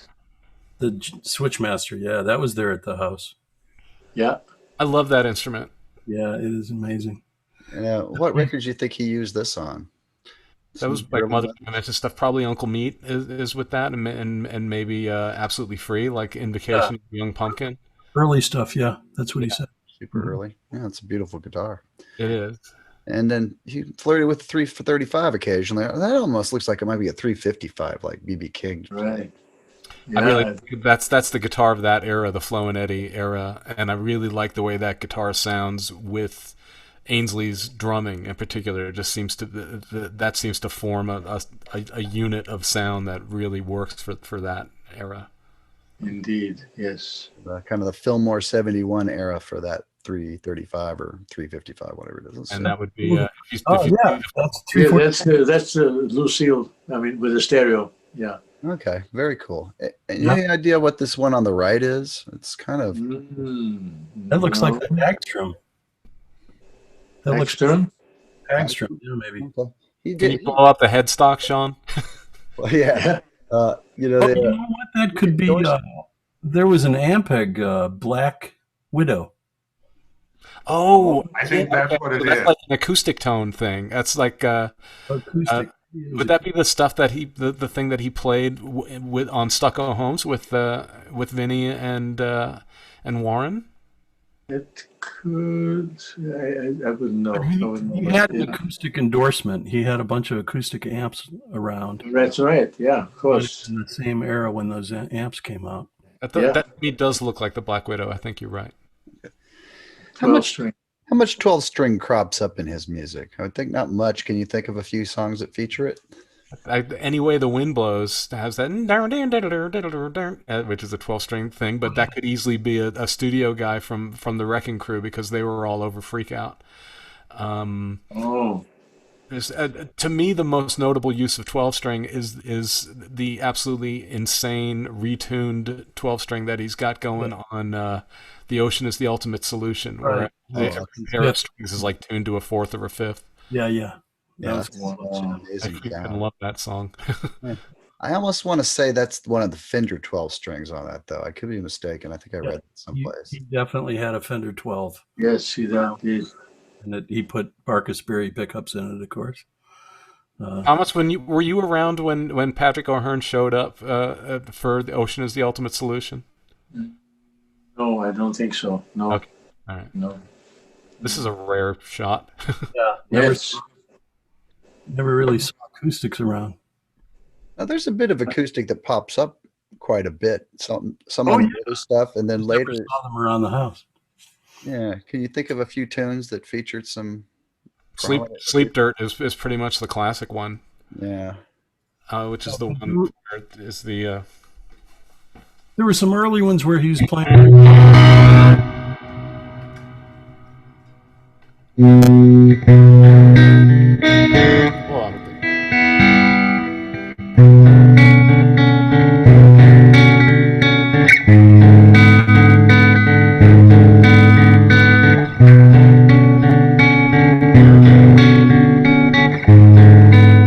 And that's just an ostinato that keeps going.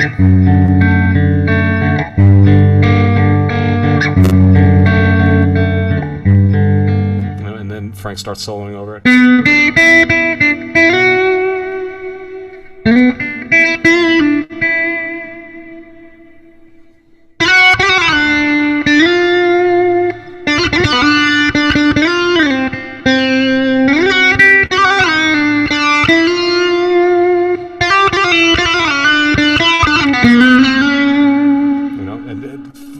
one of his birthdays, as a birthday gift for him, I learned his solo on Sleep Dirt on keyboard, and I went to the house and played it on the Synclavier so that he could reorchestrate it. And then like a month later, I went to the house and he played me back his reorchestration of Sleep Dirt on the Synclavier, which was really fun to hear. That exists somewhere in the vault.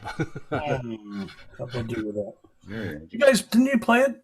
I remember you playing it once in '88, and I don't know if it was on a gig or in a rehearsal. I thought Sleep Dirt never made it into a gig, but we did rehearse it a few times. And in my recollection, it was primarily just, I remember once we just did it as a quartet, 2 guitars, bass, and drums. But then there was that horn line that went over it that was sort of like a relative of Black Napkins. So it was like and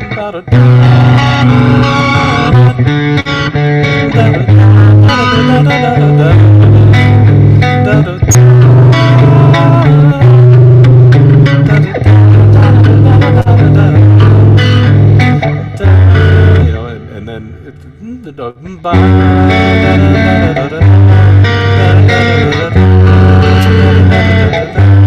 was really pretty. And so I think we actually did rehearse it with the horn section. It never made it into a show, unfortunately. Very interesting. Wonderful piece of music. Yeah, it's what about this one? This is kind of rare. Wow. That's the reverse fire. The reverse one, yeah. That's amazing. I don't think that was his guitar. Yeah, I was just saying, I don't recall really ever seeing any other pictures, but once I started digging around, I ran across these. Amazing. Well, it's weird because those are so far apart. Those photos were taken. Yeah. And probably, there's no way of knowing if it's the exact same guitar. They're not the same guitar. It's not, because that one has the white binding around it. Oh, you're right. Yeah. So, but interesting that he fancied one of those occasionally. Or someone handed it to him and he Somebody handed it to him. How about the telly? That seems so un-Frankish, but apparently he dabbled with one occasionally. Can you think of anything it was used on? Yeah, I think on the green volume of You Can't Do That on Stage Anymore, there's a version of King Kong, which I think is the version of King Kong that they were doing right before he got thrown off the stage. And that's probably the guitar that he played his last solo on prior to being thrown off the stage. And those are 2 different guitars. They're not the same one. Well, yeah, exactly. The one on the right, that could actually be the telly. In fact, I think it is. That's the telly that I played on the '88 tour, because both of the guitars that I played were Frank's guitars. And I definitely recognize that tailpiece. I'm pretty sure that's the Telecaster I ended up playing in '88. What was the other guitar you played on '88? I couldn't remember. I remember it was a Strat. It was another one of Frank's Sunburst Strats. Oh, okay. And they also had parametric EQs, but I was like, Merle, you probably, I don't know if you remember just how completely untechnological I was at the time. I had no idea what was going on with my gear. We knew you were a newbie, so we just wanted you to make it through the show, Mike. You did a good job. You did a good job supporting me. Thank you. Merle and I talked today, and I was trying to remember. So did you play through a JC 120? I did. I mean, I had like very, very little idea about how to produce a tone with a guitar. So I went through, before you got there, Merle, I probably went through 4 different amps during rehearsals trying to land on a sound, and that's where I ended up. And did you have any kind of pedals or anything that you remember? I had a Rat. That's what I thought. Yeah. We all. I had a Rat pedal and a Crybaby. Oh, okay. And a tuner. Wow. And that might have been about it. Yeah, you played Wah Wah and Flower People I can't. Yeah, I in whatchamacallit, in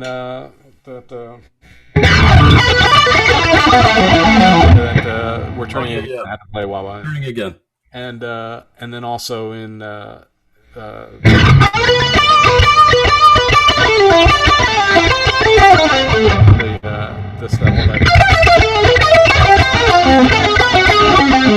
played all that stuff in Zombie with a wah wah.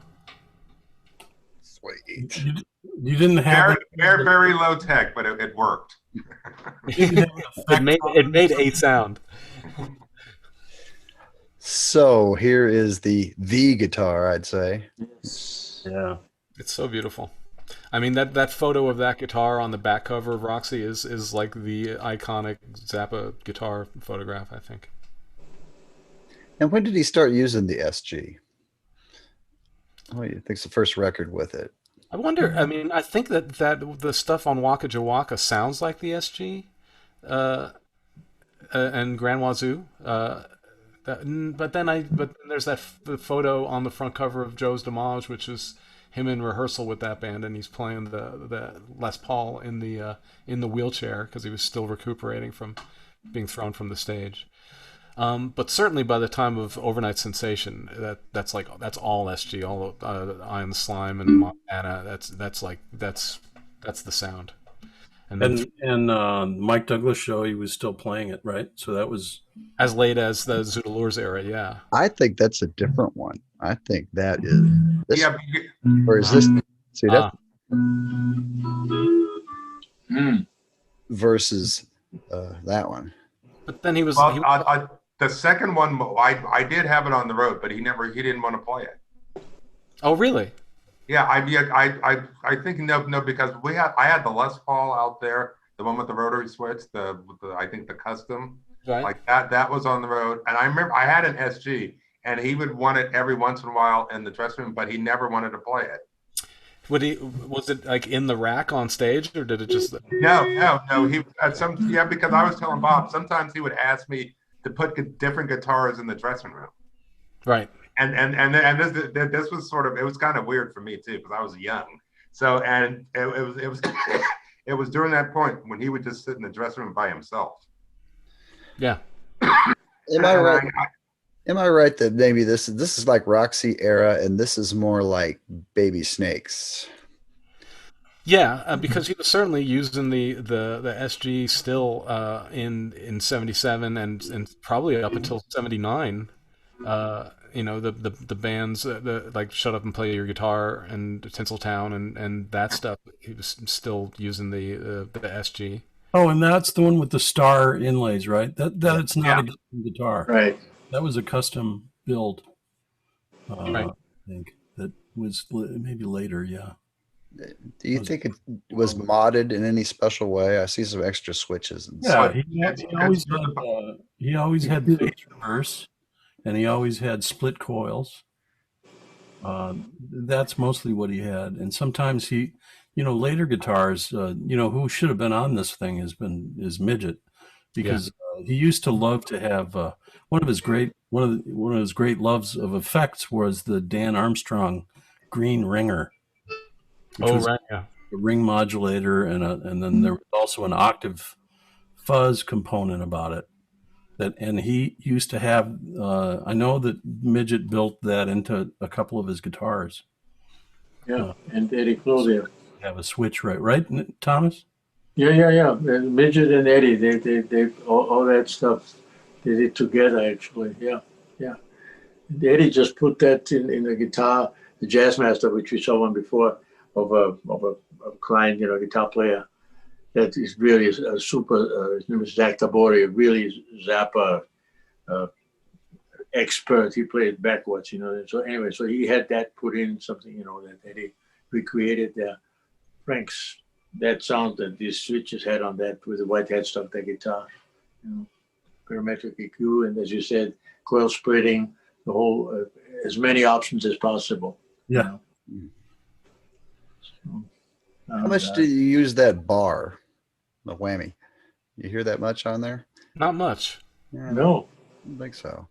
He got more into it later when he had the Strat, didn't he? Right. Yeah, but he used it much differently. He wasn't using it necessarily to do a lot of really fast wiggling. It was more about how low he could get the guitar to go. He did it more for dive bombs, and also just for, especially in a piece like Zoodalours, when he would just be letting those harmonics ring and then just slight wiggles. Wiggle the feedback. That was awesome. Yeah. What a sound he made on the stage, Absolutely. Jimmy The fabled Hendrix Strat here. was wow. Yeah, we had that on the road too. Yeah, I had that. I had, and he would pull it out every once in a while. It looks like he went through some changes, going from those single coils to this more carven-looking humbuckers and such. Right. Definitely went through changes. I ended up playing that on some Z recordings, the band with Dweezil and Ahmed. I did some tracks with that. I think during the '80s, though, he told me that guitar, he brought it upstairs to the control room a couple of times, or had me go grab it, and he showed it to me, and he said, it wasn't particularly stable, at that time. It wasn't a solid piece of wood, Right. It really was crumbling apart, so it needed to be. I don't know what work Dweezil ultimately got done to it, but it was more playable, I'm sure. Yeah, by the time, because I was playing it in like '94, and at that point it had been heavily tended to, because obviously that guitar had been through a lot. How did it feel when you played it? Did you feel like you'd played better strats, or was Yeah, it? interestingly, it was good for playing kind of nondescript rhythm parts. I didn't find that it had a tremendous personality, but that could have just been my problem, not the guitars. Fair enough. You have a fine personality. Yes. Agreed. Now, this Les, when did he start using this? About 1980 or so? Yeah, I think so. This looks like the one that had the 360 systems interface. All in it, yeah. Right, that plugged into the EMU console? I think you're right, yeah. I think it had, yeah. I forgot what it was.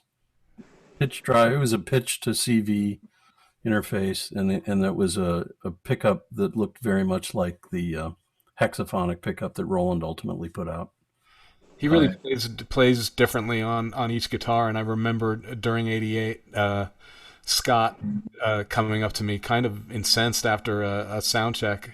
It was like a thought that he'd been having for a while, and it just built up to that moment. And he said, "Frank Zappa should not be playing Stratocasters. Frank should be playing a Les Paul." I thought that was interesting, because I would have thought, well, shouldn't he be playing an SG if you're going to be religious about it? But to Scott, it was this Les Paul era that was that I guess he thought that's when Frank really found his voice. The tone master. What was the other thing? He didn't like the weight of the Les Paul too. So I remember he was like, it was too heavy for him to play a whole night. It is a beast. Yeah. Well, I think that's a good point, though, because when he had the guitar really sustaining, and he loved compression, certainly in the studio he did, and when he had like really super, when the guitar just kind of wanted to play, it's not unlike Neil Young, like the Les Paul will keep ringing, Absolutely, that's so true.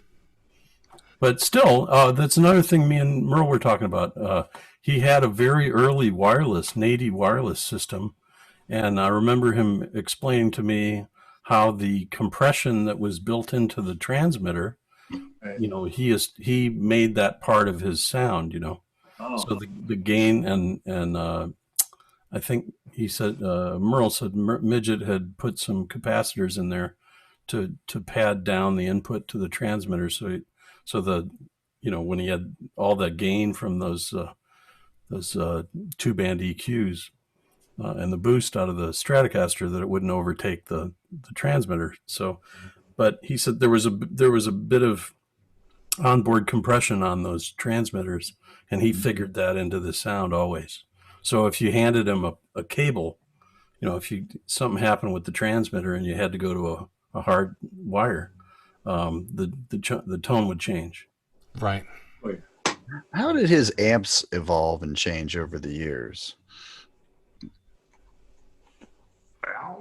Well, do you know what brands he was using early on, and then what he, when I got there were the Seymour Duncans, there were Carvins, and there were Marshalls. Was he using could he switch between them, or? Well, it was set up to where, and I don't know, Thomas, if you had something to do with, or whoever, or maybe Midget did, but he had this foot pedal, and it was all done with relays, and the pedal board only had 8 buttons on it. So everything he didn't want to pedal with anymore. So everything had to be done with the switching with a pedal, and it was like a 10 volt, I think, power supply in it that actually switched the relays, which was kind of interesting. And basically there was 2 sets of stereo, and then one where he played solo out of a single open back cabinet, and that cabinet, and that was in, I think it was a JCM 100 that was just all out, balls to the walls, and that speaker set in a case backstage somewhere. Yeah, go ahead, Merle. Yeah, it was a single 12.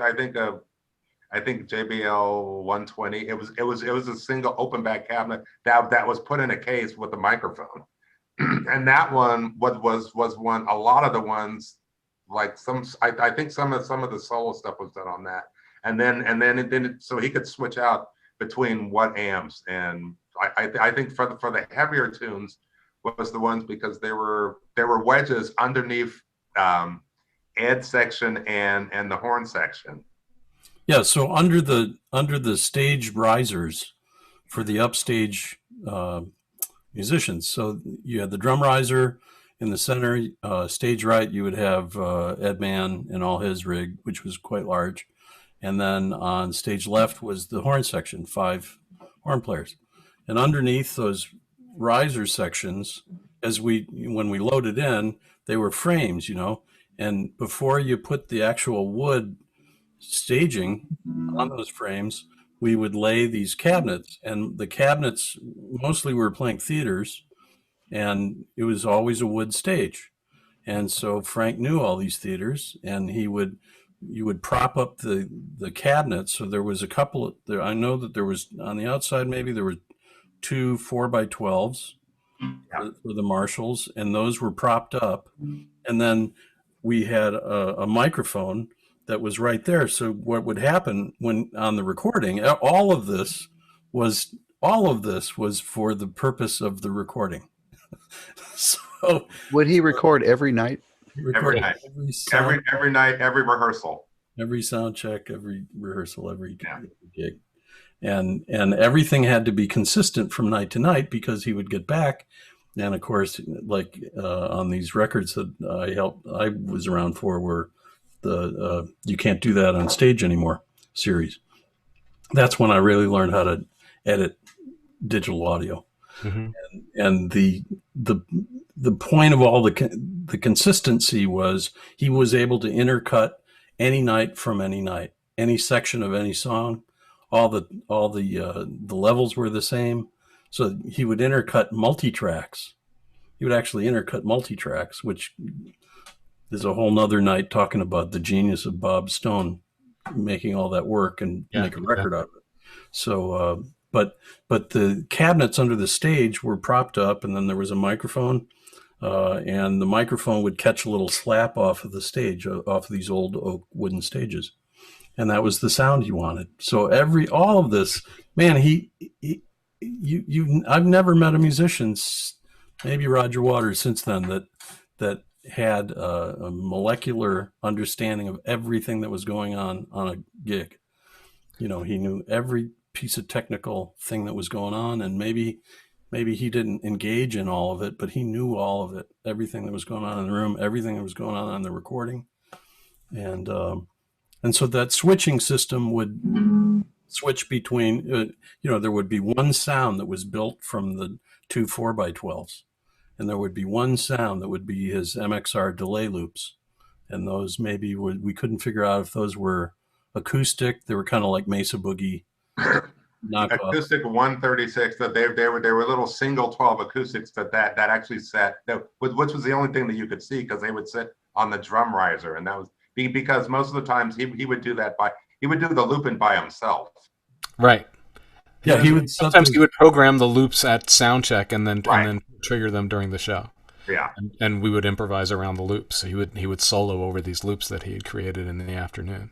But then the other thing that would happen, because I remember seeing those set lists, and next to the songs that he played solos on, it would say what configuration he was going to use on that song, and he played DI a lot. Which, if you listen to those recordings of the '88 tour, there are these really just startlingly clean sounds. You've never heard a clean Strat sound. Well, I used to have to fight him. I was telling Bob, because there was a switch on the guitar where it would take the preamp out of it, and it would just go straight. It would basically go straight to the GP8. Right. They're that amazing clean tone on Make a Jazz Noise Here. Yeah. Almost crystalline kind of. Yeah. And almost with a little bit of flange mixed in there too, I think. But that's primarily just the sound of the guitar. That's DI.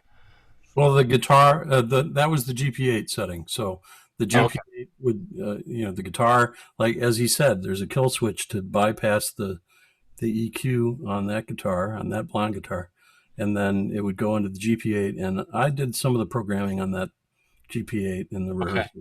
That's an outrageous sound, man. And then we would sit there in the afternoon, like when you showed up. That was probably what we were doing. Right. Yeah.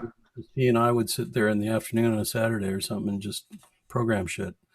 And then, but on the set list, it was important that Harry Andronis, who was our front of house engineer, right, rest in peace, and amazing guy, yeah. So that he would, he was an extraordinary front of house engineer, but he would always know where the guitar sound was coming from. Yeah, it was essential because it could be coming from any number of places. It was 7. It could be coming from 7 different places. Yeah. What are the effects he favored most? Well, there was there was the Mutron. I don't know if it was the 2 or 3 because that was put on a card. The Big Muff, Electro Harmonix Big Muff.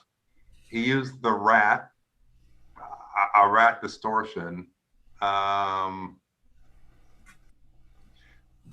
Let me see what else. I actually found some of my notes. And then there was some kind of flange that he used. I'll tell you what the he had a Dynaflanger. Yeah, that's the Dynaflanger. Yeah. Maybe I was going to ask Thomas if Thomas remembers the evolution of that rack, because there was a custom rack that had slots in it. And there was almost like a 500 rack. Like vector cards, like cards where pedals would be taken apart and put it. I think it was David Gray and Klaus Wiedemann, the German fellow, that he assembled, I think, the sort of the big racks at that stage. Yeah, that was his doing, where he could, had a foot switch and all that. And David Robb was the tech guy, but Klaus Wiedemann, I think, was big before, and in combination with David Gray, they would assemble the sort of complex rack with pedals that were put in part in vector cages, so you would have a thing and the pedals in there. So so I remember one of the cards that was in there was from the Maestro, or Tom actually designed that sample and hold filter that he used on. Right. Yeah, it's on. Isn't it on Black Napkins or? On Black Napkins and Ship Ahoy. Ship Ahoy. Right. And Ship Ahoy also had that Dynaflanger, or the Marshall Time modulator, where they were studio pieces that he put into his guitar rack.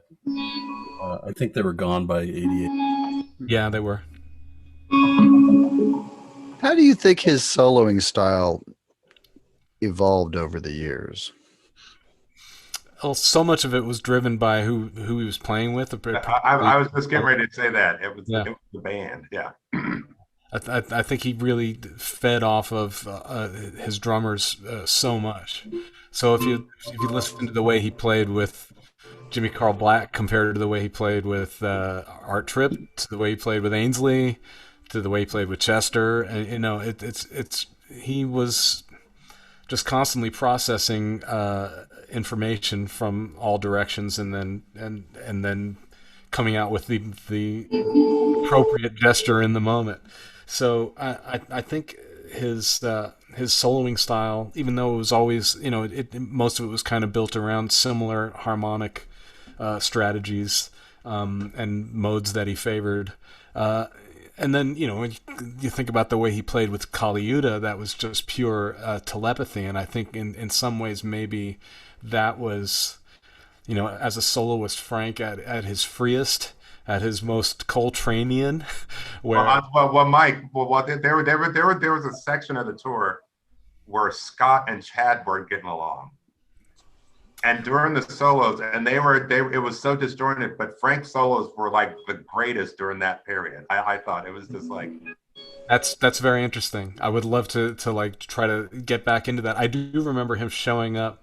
Like, I'd like to hear some of those, because I remember, especially by the time we got to Italy, the atmosphere was so toxic, and Frank would show up at soundcheck just like all business. He didn't want to interact on a personal level at all. It was just about, play this song, let me hear this, sing that, play that, off stage in 5 minutes.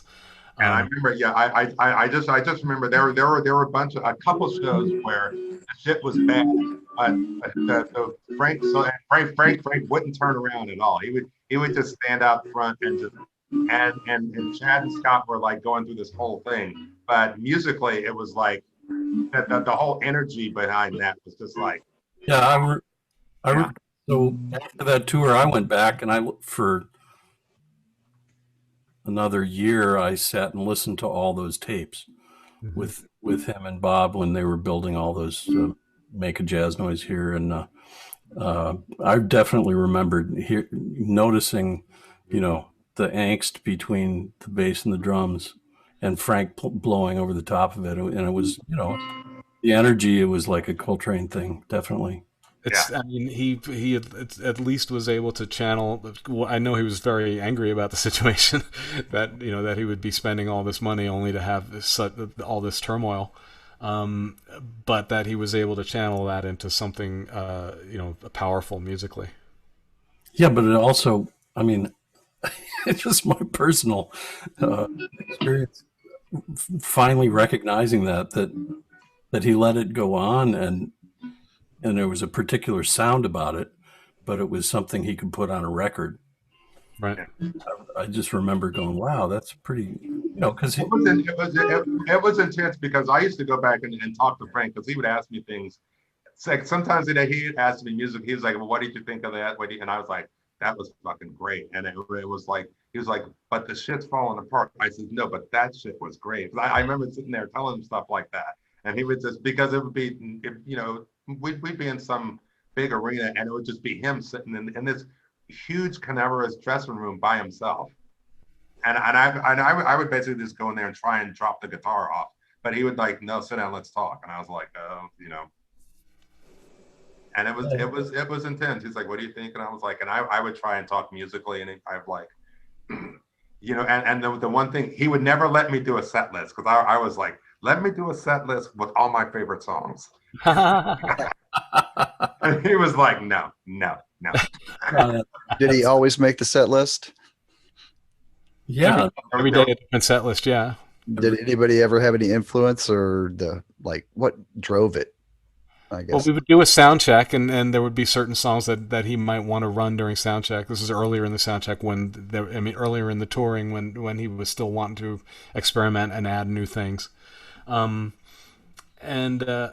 then we would do the sound check, and then the band would go one way and Frank would go another way, and then before sometime before the downbeat of the gig, he would write up the set list. It would be Xeroxed, and then all the set lists would be handed out to the band maybe a half hour before the show, and then we would finally know what we were going to play that night, and then we would all file into Frank's room, and he would discuss the joins between songs, because the body of the show, the main, say hour and 40 minutes of the show was meant to be one uninterrupted thing. Well, actually, we did 2 sets in the U.S. so that people could go into the lobby and register to vote between set 1 and set 2.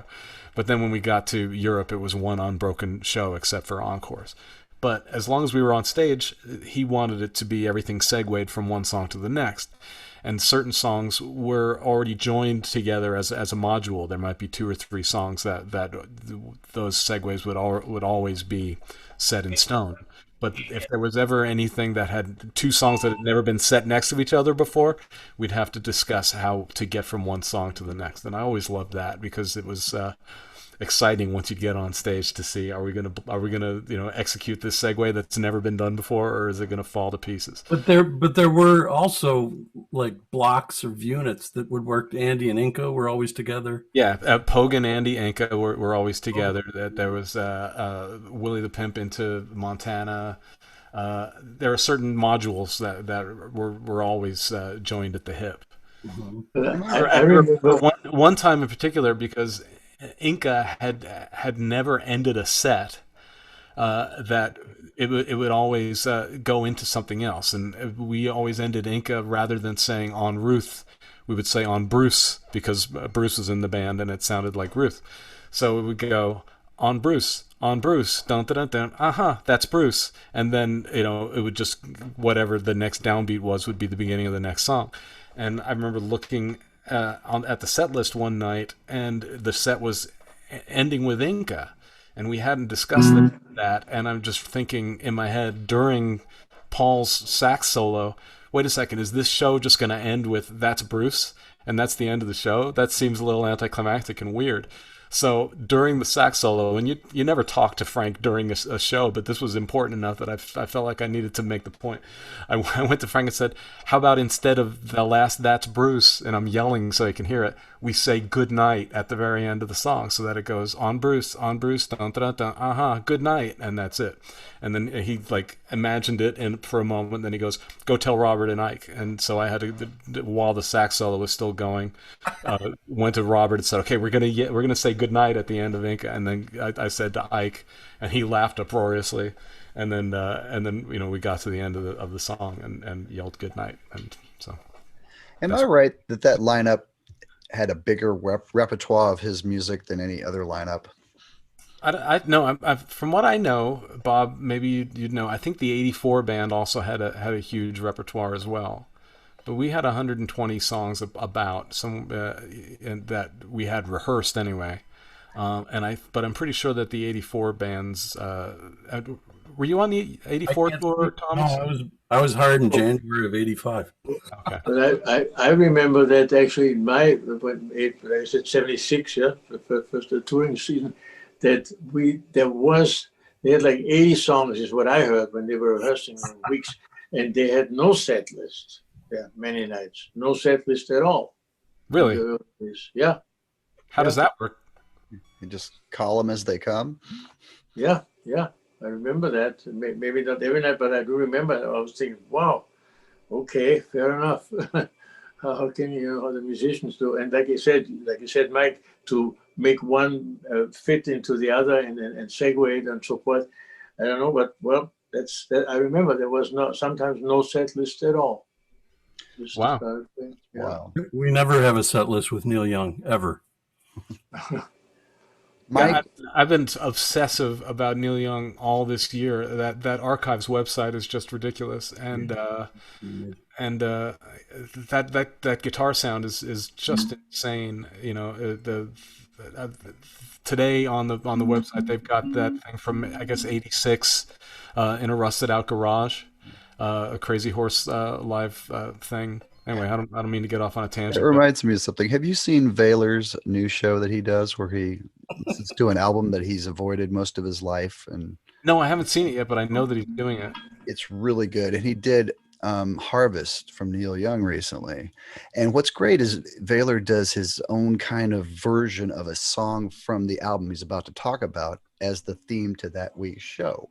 And he did like a mariachi version of Heart of Gold. So check it out. It's really cool. He did a bluegrass version of Allison when he listened to Elvis Costello's album a couple weeks ago. And nice. Yeah, it's Vaylor is unbelievable. Yeah, Vaylor Trucks. Yeah, check it out on YouTube. He's Bob. Just briefly, how did you get into Neil's orbit? A guy was fired. That's usually the story. The guy was fired, And the tour manager was the voice that you hear at the very beginning of The Dark Side of the Moon. Oh, sheesh. Okay. The roadie for Pink Floyd, and he's become this incredible tour manager. And my friend was sitting next to him in an airport, and he said, "I need a keyboard tech." And he said, "This is the only guy you got to call. Call this guy." And then that guy called me and he said, "Who have you worked for?" And I said, "I just came off the road with Roger Waters for 2 years." So he hired me. But I do all kinds of stuff for Neil. Yeah. But none of it anywhere near as technologically advanced as what I did for Frank. I maintain a antique reed pump organ for Neil. I take care of all of his harmonicas, which so he doesn't have to think about what key he's playing in. He knows that I always know what key he's in. Right on. So I chase him around the stage with harmonicas and guitars. And I've stopped him from playing before he blew the wrong harmonica on the wrong key. What tours did you do with Roger Waters? I did The Dark Side of the Moon live from 2006 to 2008. And I was the surround playback engineer. So I took care of all of the, there was a massive, that was I think maybe the second, in the Flesh tour probably was the first one with big video stuff, projection. But this was the first thing with, he had the largest video wall that had ever been constructed. Yeah, I noticed I saw it in the Flesh, and it was just your typical big screen, and it seemed like his productions got more elaborate. Yeah, he had the round screen, I think, on In the Flesh, but we had, so I did, I had, this is the thing about having had the job with Zappa. That's the only thing that could have prepared me to go work for Roger Waters. And, I had, I had no idea walking in. I mean, it's so ridiculous that I would be naive enough to think, when I got to work for Roger, how sound effects heavy all of that stuff is, and Nick Mason put so much in terms of sound effects into those records. So then now we had a quadraphonic PA. We had the most massive video wall that had ever been constructed, and everything was time code. And he had a 3D graphics rendering farm that we took with us on the road because he was always doing video. Roger Waters honestly, he is a genius, and he's got his hands in every aspect of that production. And, not unlike Frank. I mean, they both kind of both operated above the fold. I was going to ask how they compared as bosses. Well, Frank, I left. My ribs hurt every single day I worked for him up at the house. We just had the greatest time. And I just remember when I got that job, and I was all about the Synclavier and learning as much as I could. And every day was this incredible, there you go. Yeah. So that's the era that I was working. Now, you remind the novices exactly what the Synclavier is. Well, the Synclavier was a mainframe computer that was designed at Dartmouth University, and it was originally constructed as a means of generating sound, and they built this very beautiful. This was the second iteration of the keyboard. The first one was a little bit more primitive, but this one had a beautiful user interface. So the principle in operating it was that each one of those buttons has a unique function, and there's the organization of how it worked and how the user interfaced with it was very elegant. And and then you would hit a button and you would enter a value, and that wheel on the left was spring loaded, and it had a center detent, and you would increment a value by turning it right, and it would, the harder you turned it, the faster the increment, it would increment value. Wow. Okay. And then you could back it off, and it was just this really incredible tactile interface for a computer music. But there was a big rack of computer cards, and we used to laugh whenever it crashed. It was the main processor was called an Able Series 3, and the use of that, we could never get a schematic for the processor. It was because it was also being used by the military for tanks, for missile tracking systems in tanks. So we would sit there. There was secret stuff in there that you couldn't get access to. Yeah, we weren't allowed to have that information, but we would, every time it would crash and I would turn around, Frank had seen every crash known to man in terms of music by the time I got there, similarly to Roger Waters. But when it would crash, I would turn around and look at him, and he would say, well, some poor motherfucker just got blown up in a tank. How much was one of these retailing for back in the day? Oh, the early system that he had. So he had this version of the system before I got there, and that's what they did that Francesco Zappa record on, and parts of Them Or Us, and he wasn't really creating sounds too much at that point. Oh no, there were FM. There were FM sounds. So this predated the Yamaha DX7 in terms of an application of John Chowning's FM synthesis that was developed at Stanford. And this was just another application of that early pioneering FM synthesis. So eventually they built modules onto it. So what you see in that photograph behind him is there's a grand stave of music. There was a music printing option, so he could actually, sit there and generate and edit to his heart's content the most ridiculous melodies that had never been heard because they weren't unplayable, largely unplayable until you learned how to play Night School, probably. How did he input? Was there like a light stick that went on the kind of touch screen thing, or did it all have to be done by keys, or did you just play it and it remembered, or what? The ironic thing about Frank Zappa was that he played keyboards with two fingers. He would hunt and peck, like he was typing. He didn't have any real keyboard technique to speak of, but for example, all the music. There's a great piece on Mothers of Prevention that I also worked on that's called Little Beige Sambo. So he could play in, he would almost just play in rhythms and a general like a shape of a line, yeah. So he and phrasing. So he would just.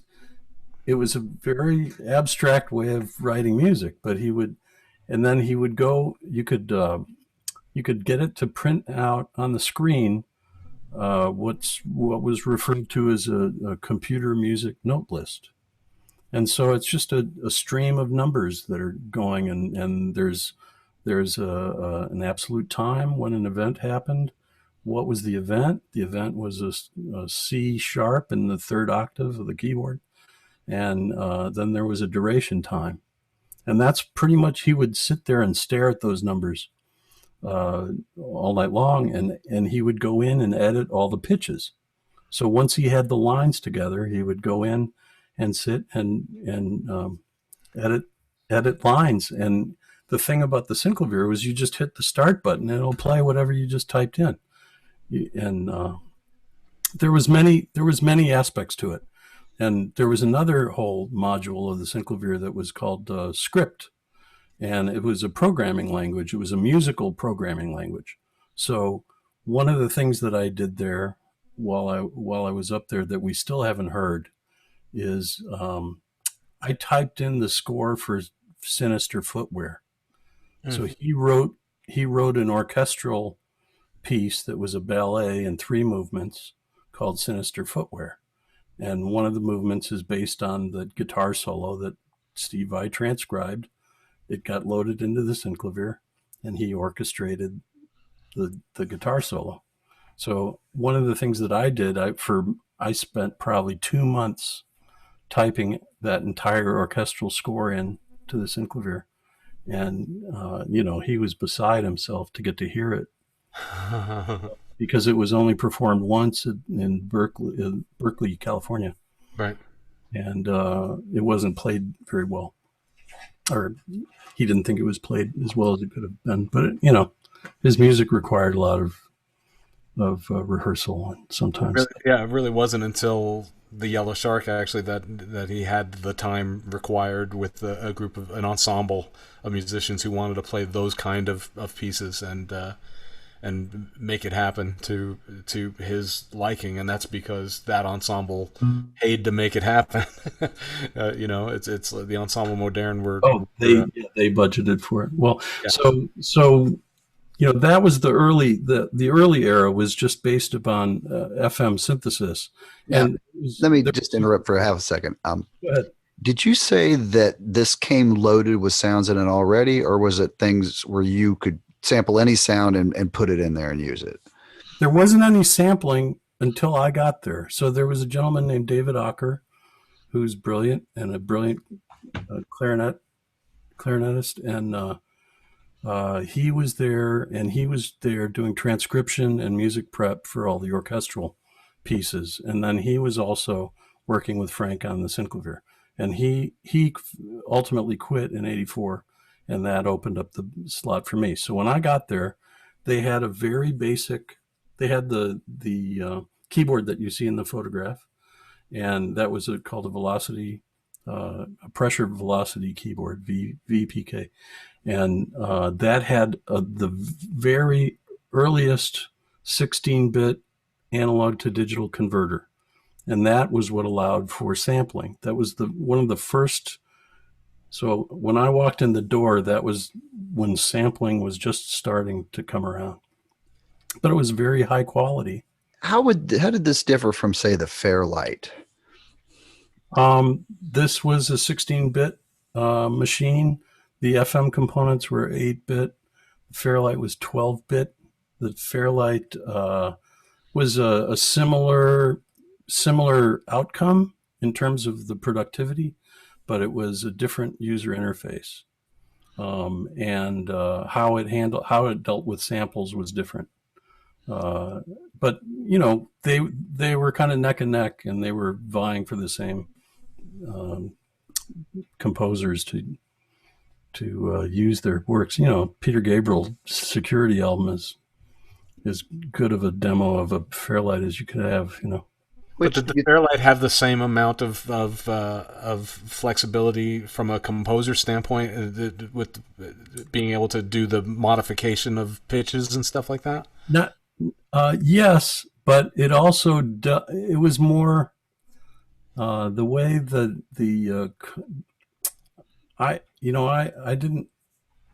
I was a Synclavier guy. There were Fairlight guys at the time. Right. And the Fairlight kind of lended itself better to music that was in standard forms. The Synclavier could easily sync up to film, and you could write through composed. The Synclavier was certainly a better option for Frank, a composer like Frank. Right.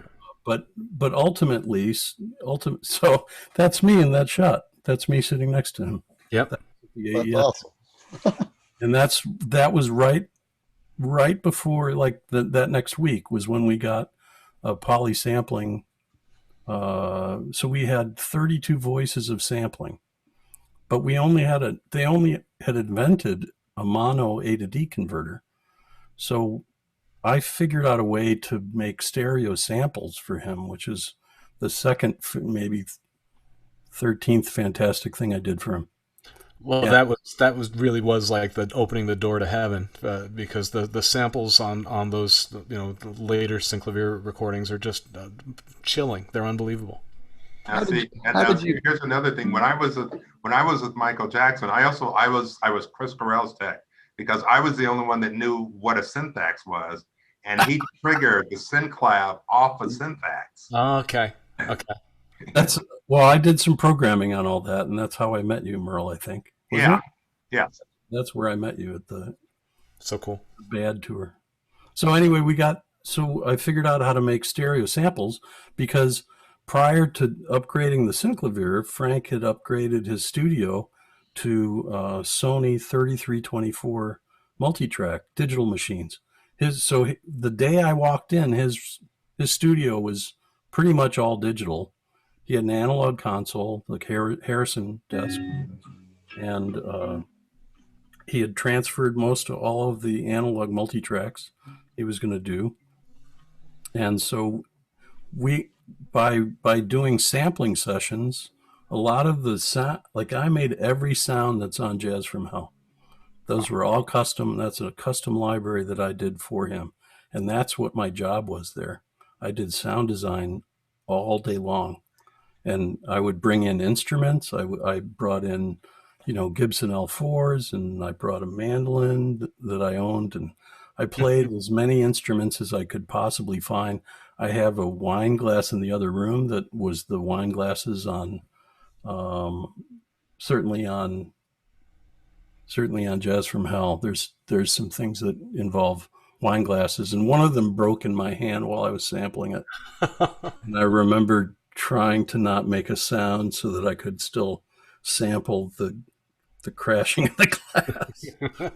So, there was some other great sounds that we made with Paul Carmen, where we set up, kind of like we did in Umark. There was in the studio in his house, it went very deep into an incredible live room where his Bosendorfer was, and it had a double high ceiling, and it was stucco on the walls, and very reverberant back there.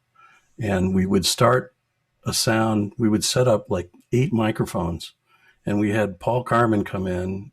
Paul Carmen and I went to school together. Oh man, that's how he got in the band. I got him in the band too. Shit. So he would start with a tenor saxophone in a very dry location of the studio, and as he was sustaining the note, he would start walking and then run into the live room.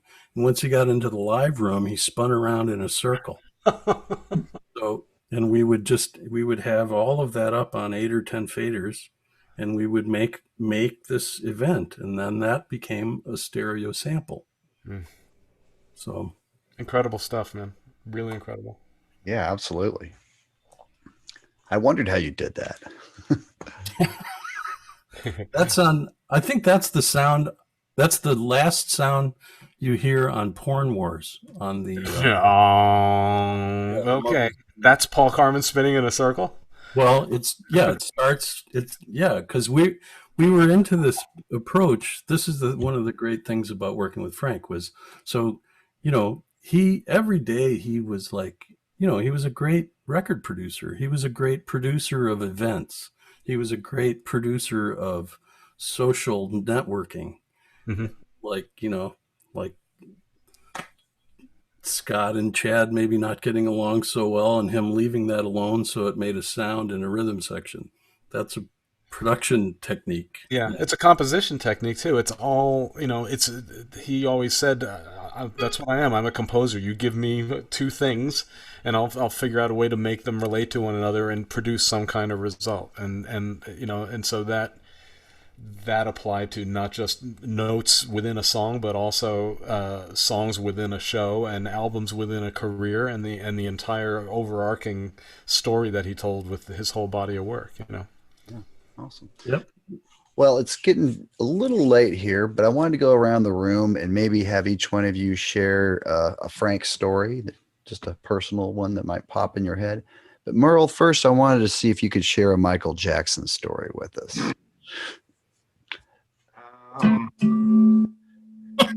It was, it was some of the coolest shit I had ever seen. Well, one thing, it was the last day of rehearsal, and we were at Universal in the big room and the big sound stage right inside the gate. And the last, and so we did a show run through, and they did Thriller, and Vincent Price actually did the part live. Oh wow! That was one of the coolest things. And the other coolest thing was, I adore my grandfather, and Elizabeth Taylor came to the thing, and she bought Gregory Peck, and I got to meet Gregory Peck. Oh wow! And the music, the show was a big rock show. First, I remember the first night of the show, I had never heard an audience like the sound cracking because it was so loud in a stadium. That's how loud it was. But then, Mike, and here I tell people, arguably the best performer I have ever seen in my life. I mean, that's the other, as far as a total performer guy.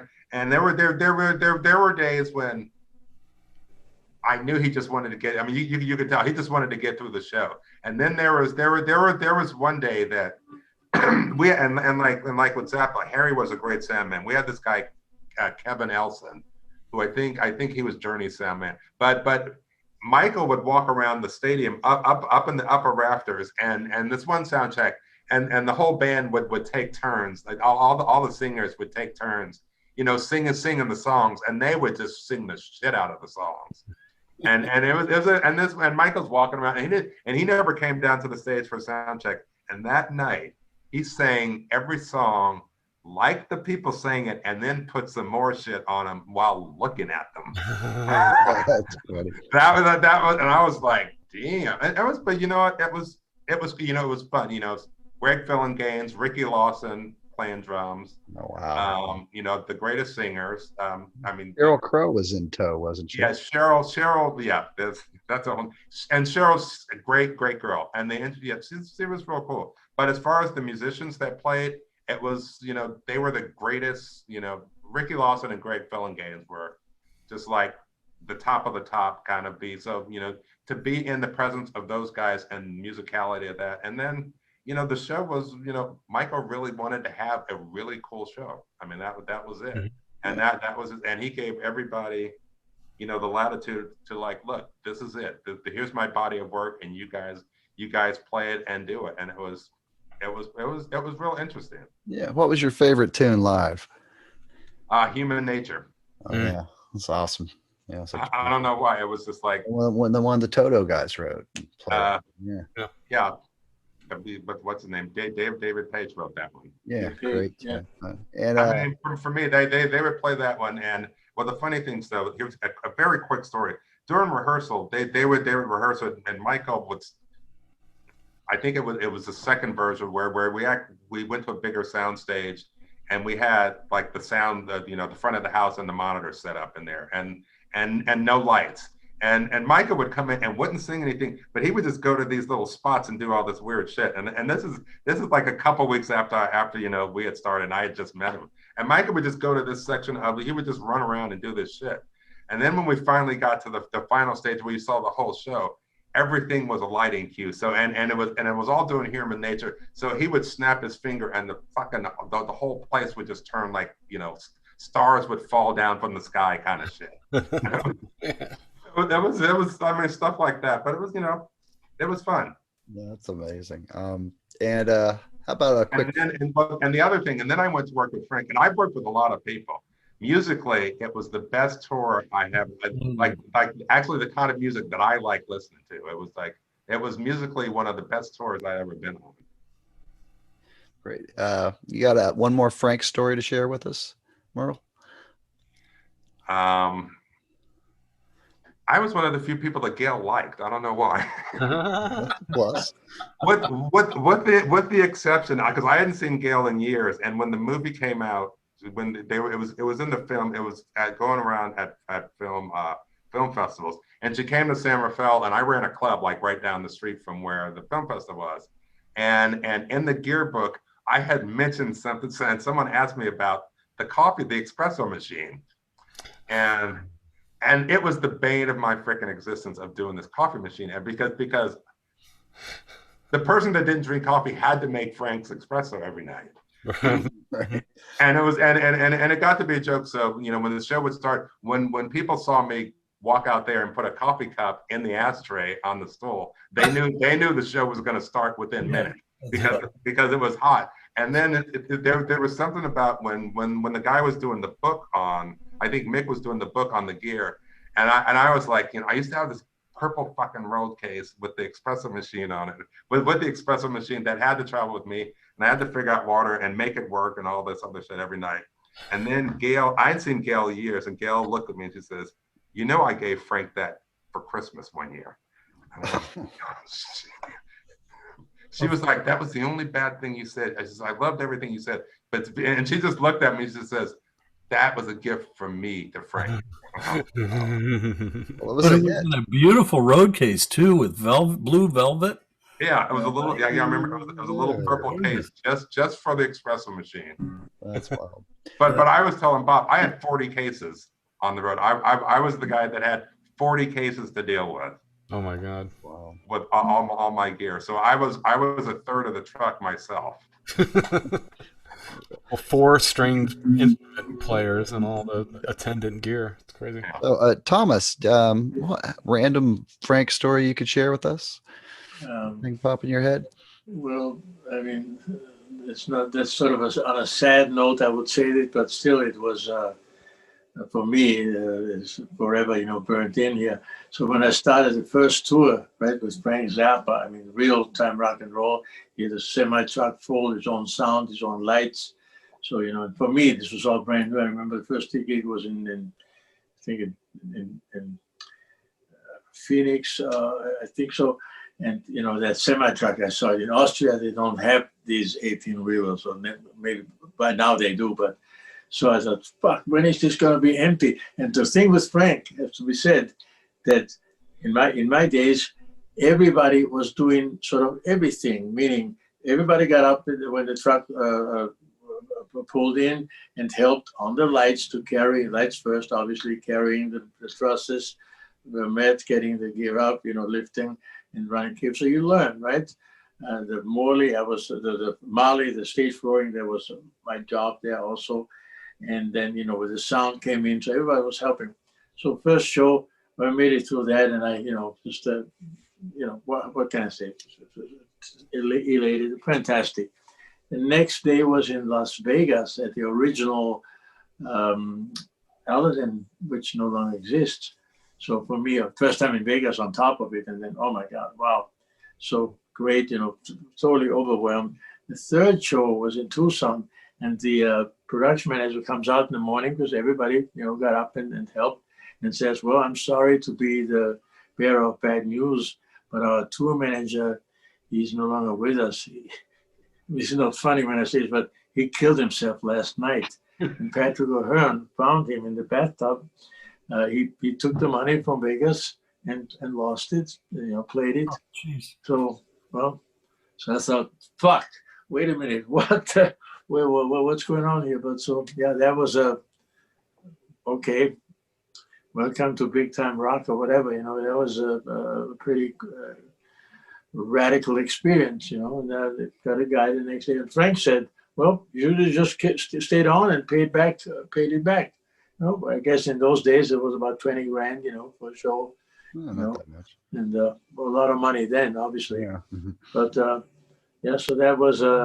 But one more thing I want to say, I remember saying all day long, Zappa, God, so I was just totally, fascinating to this moment, obviously.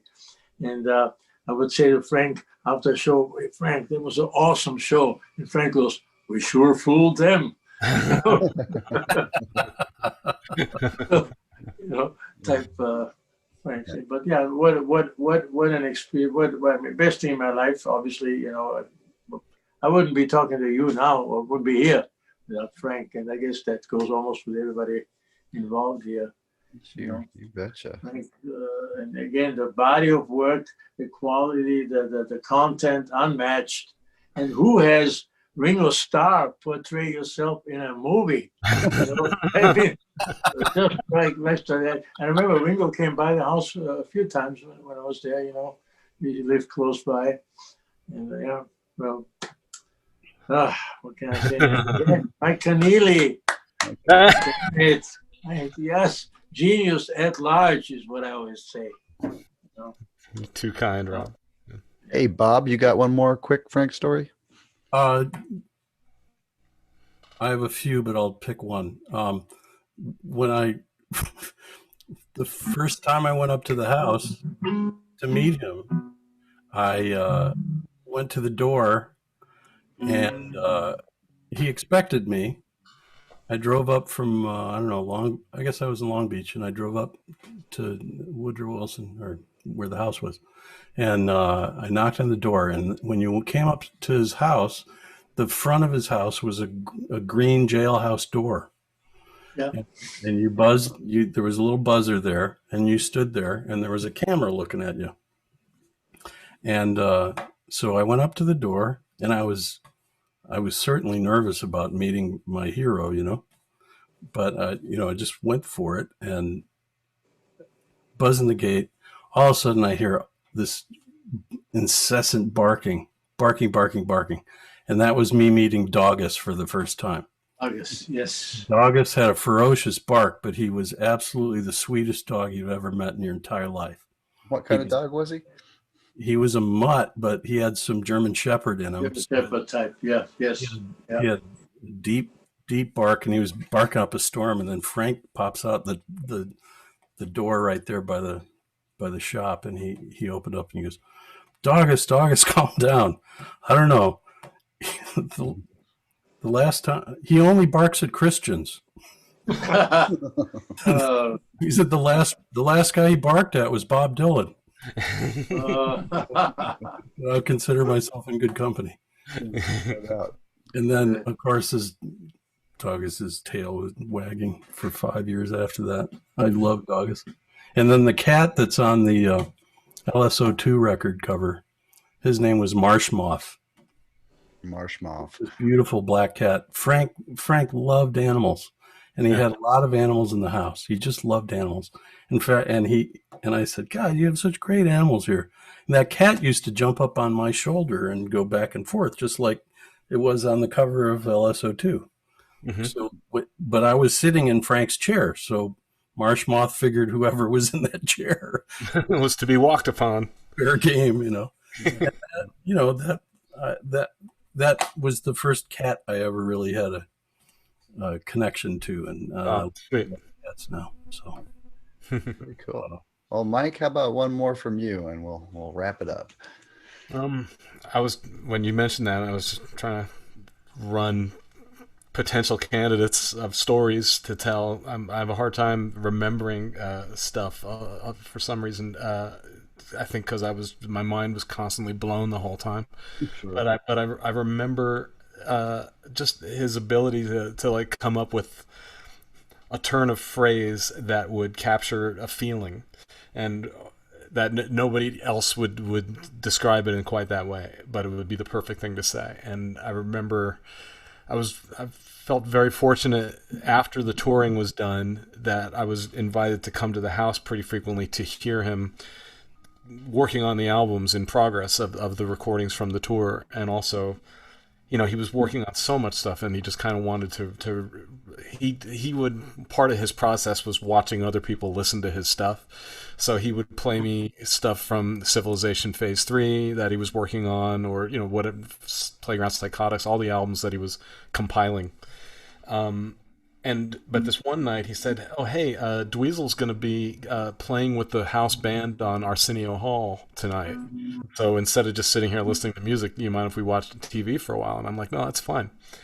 So we watched the show, and he, as the show is going, he's becoming steadily less impressed with the way Arsenio was comporting himself. I guess he didn't think that he was really focusing enough with the people that he was interviewing and stuff. He thought that there was something kind of non-genuine there.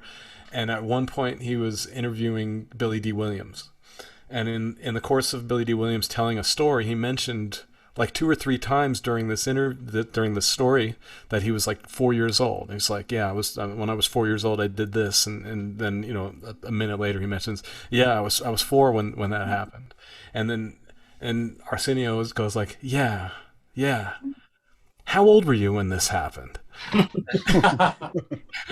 And Frank's response to this was to go, oh, oh, and then slowly get up like he was carrying the weight of the world on his shoulders and say, I am 1 million years old. And then just slowly walk out of the room. Oh, groaning the entire time. And and left the room and walked up the stairs, and I didn't see him for like 10 minutes, and he finally came back. But just that turn of phrase, I'm 1 million years old, like just to hear this instantly brought down the weight of the universe on him. I just thought that was brilliant. All right. Well, let's all break out guitars and wrap it up. Okay. All right. Play him if you got him, Merle.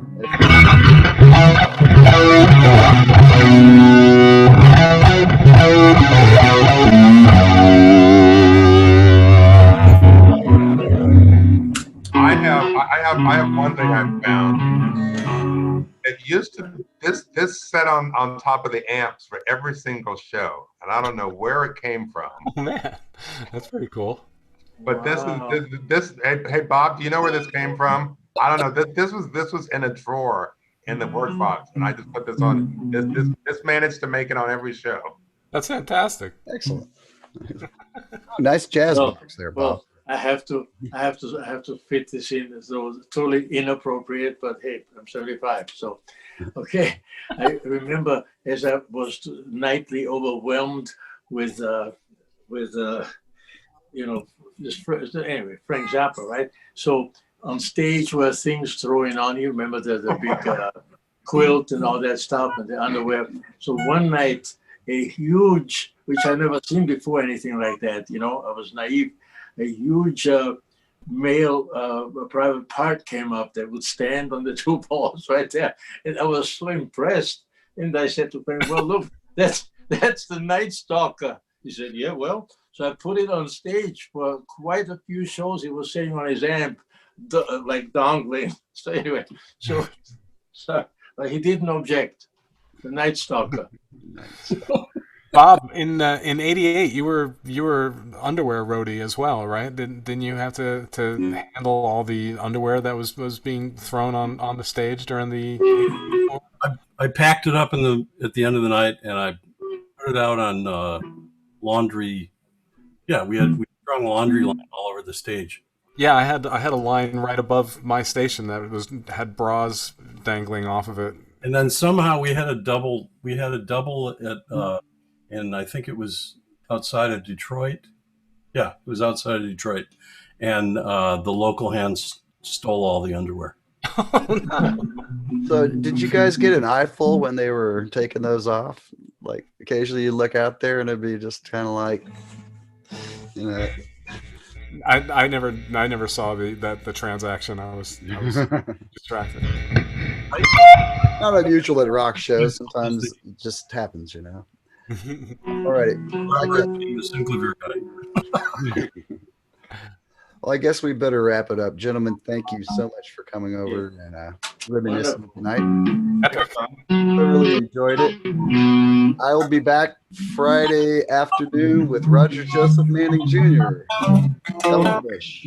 And then a big C chord.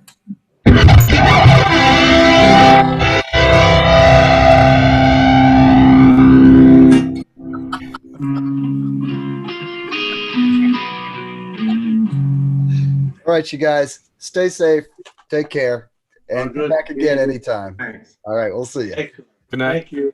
Good night.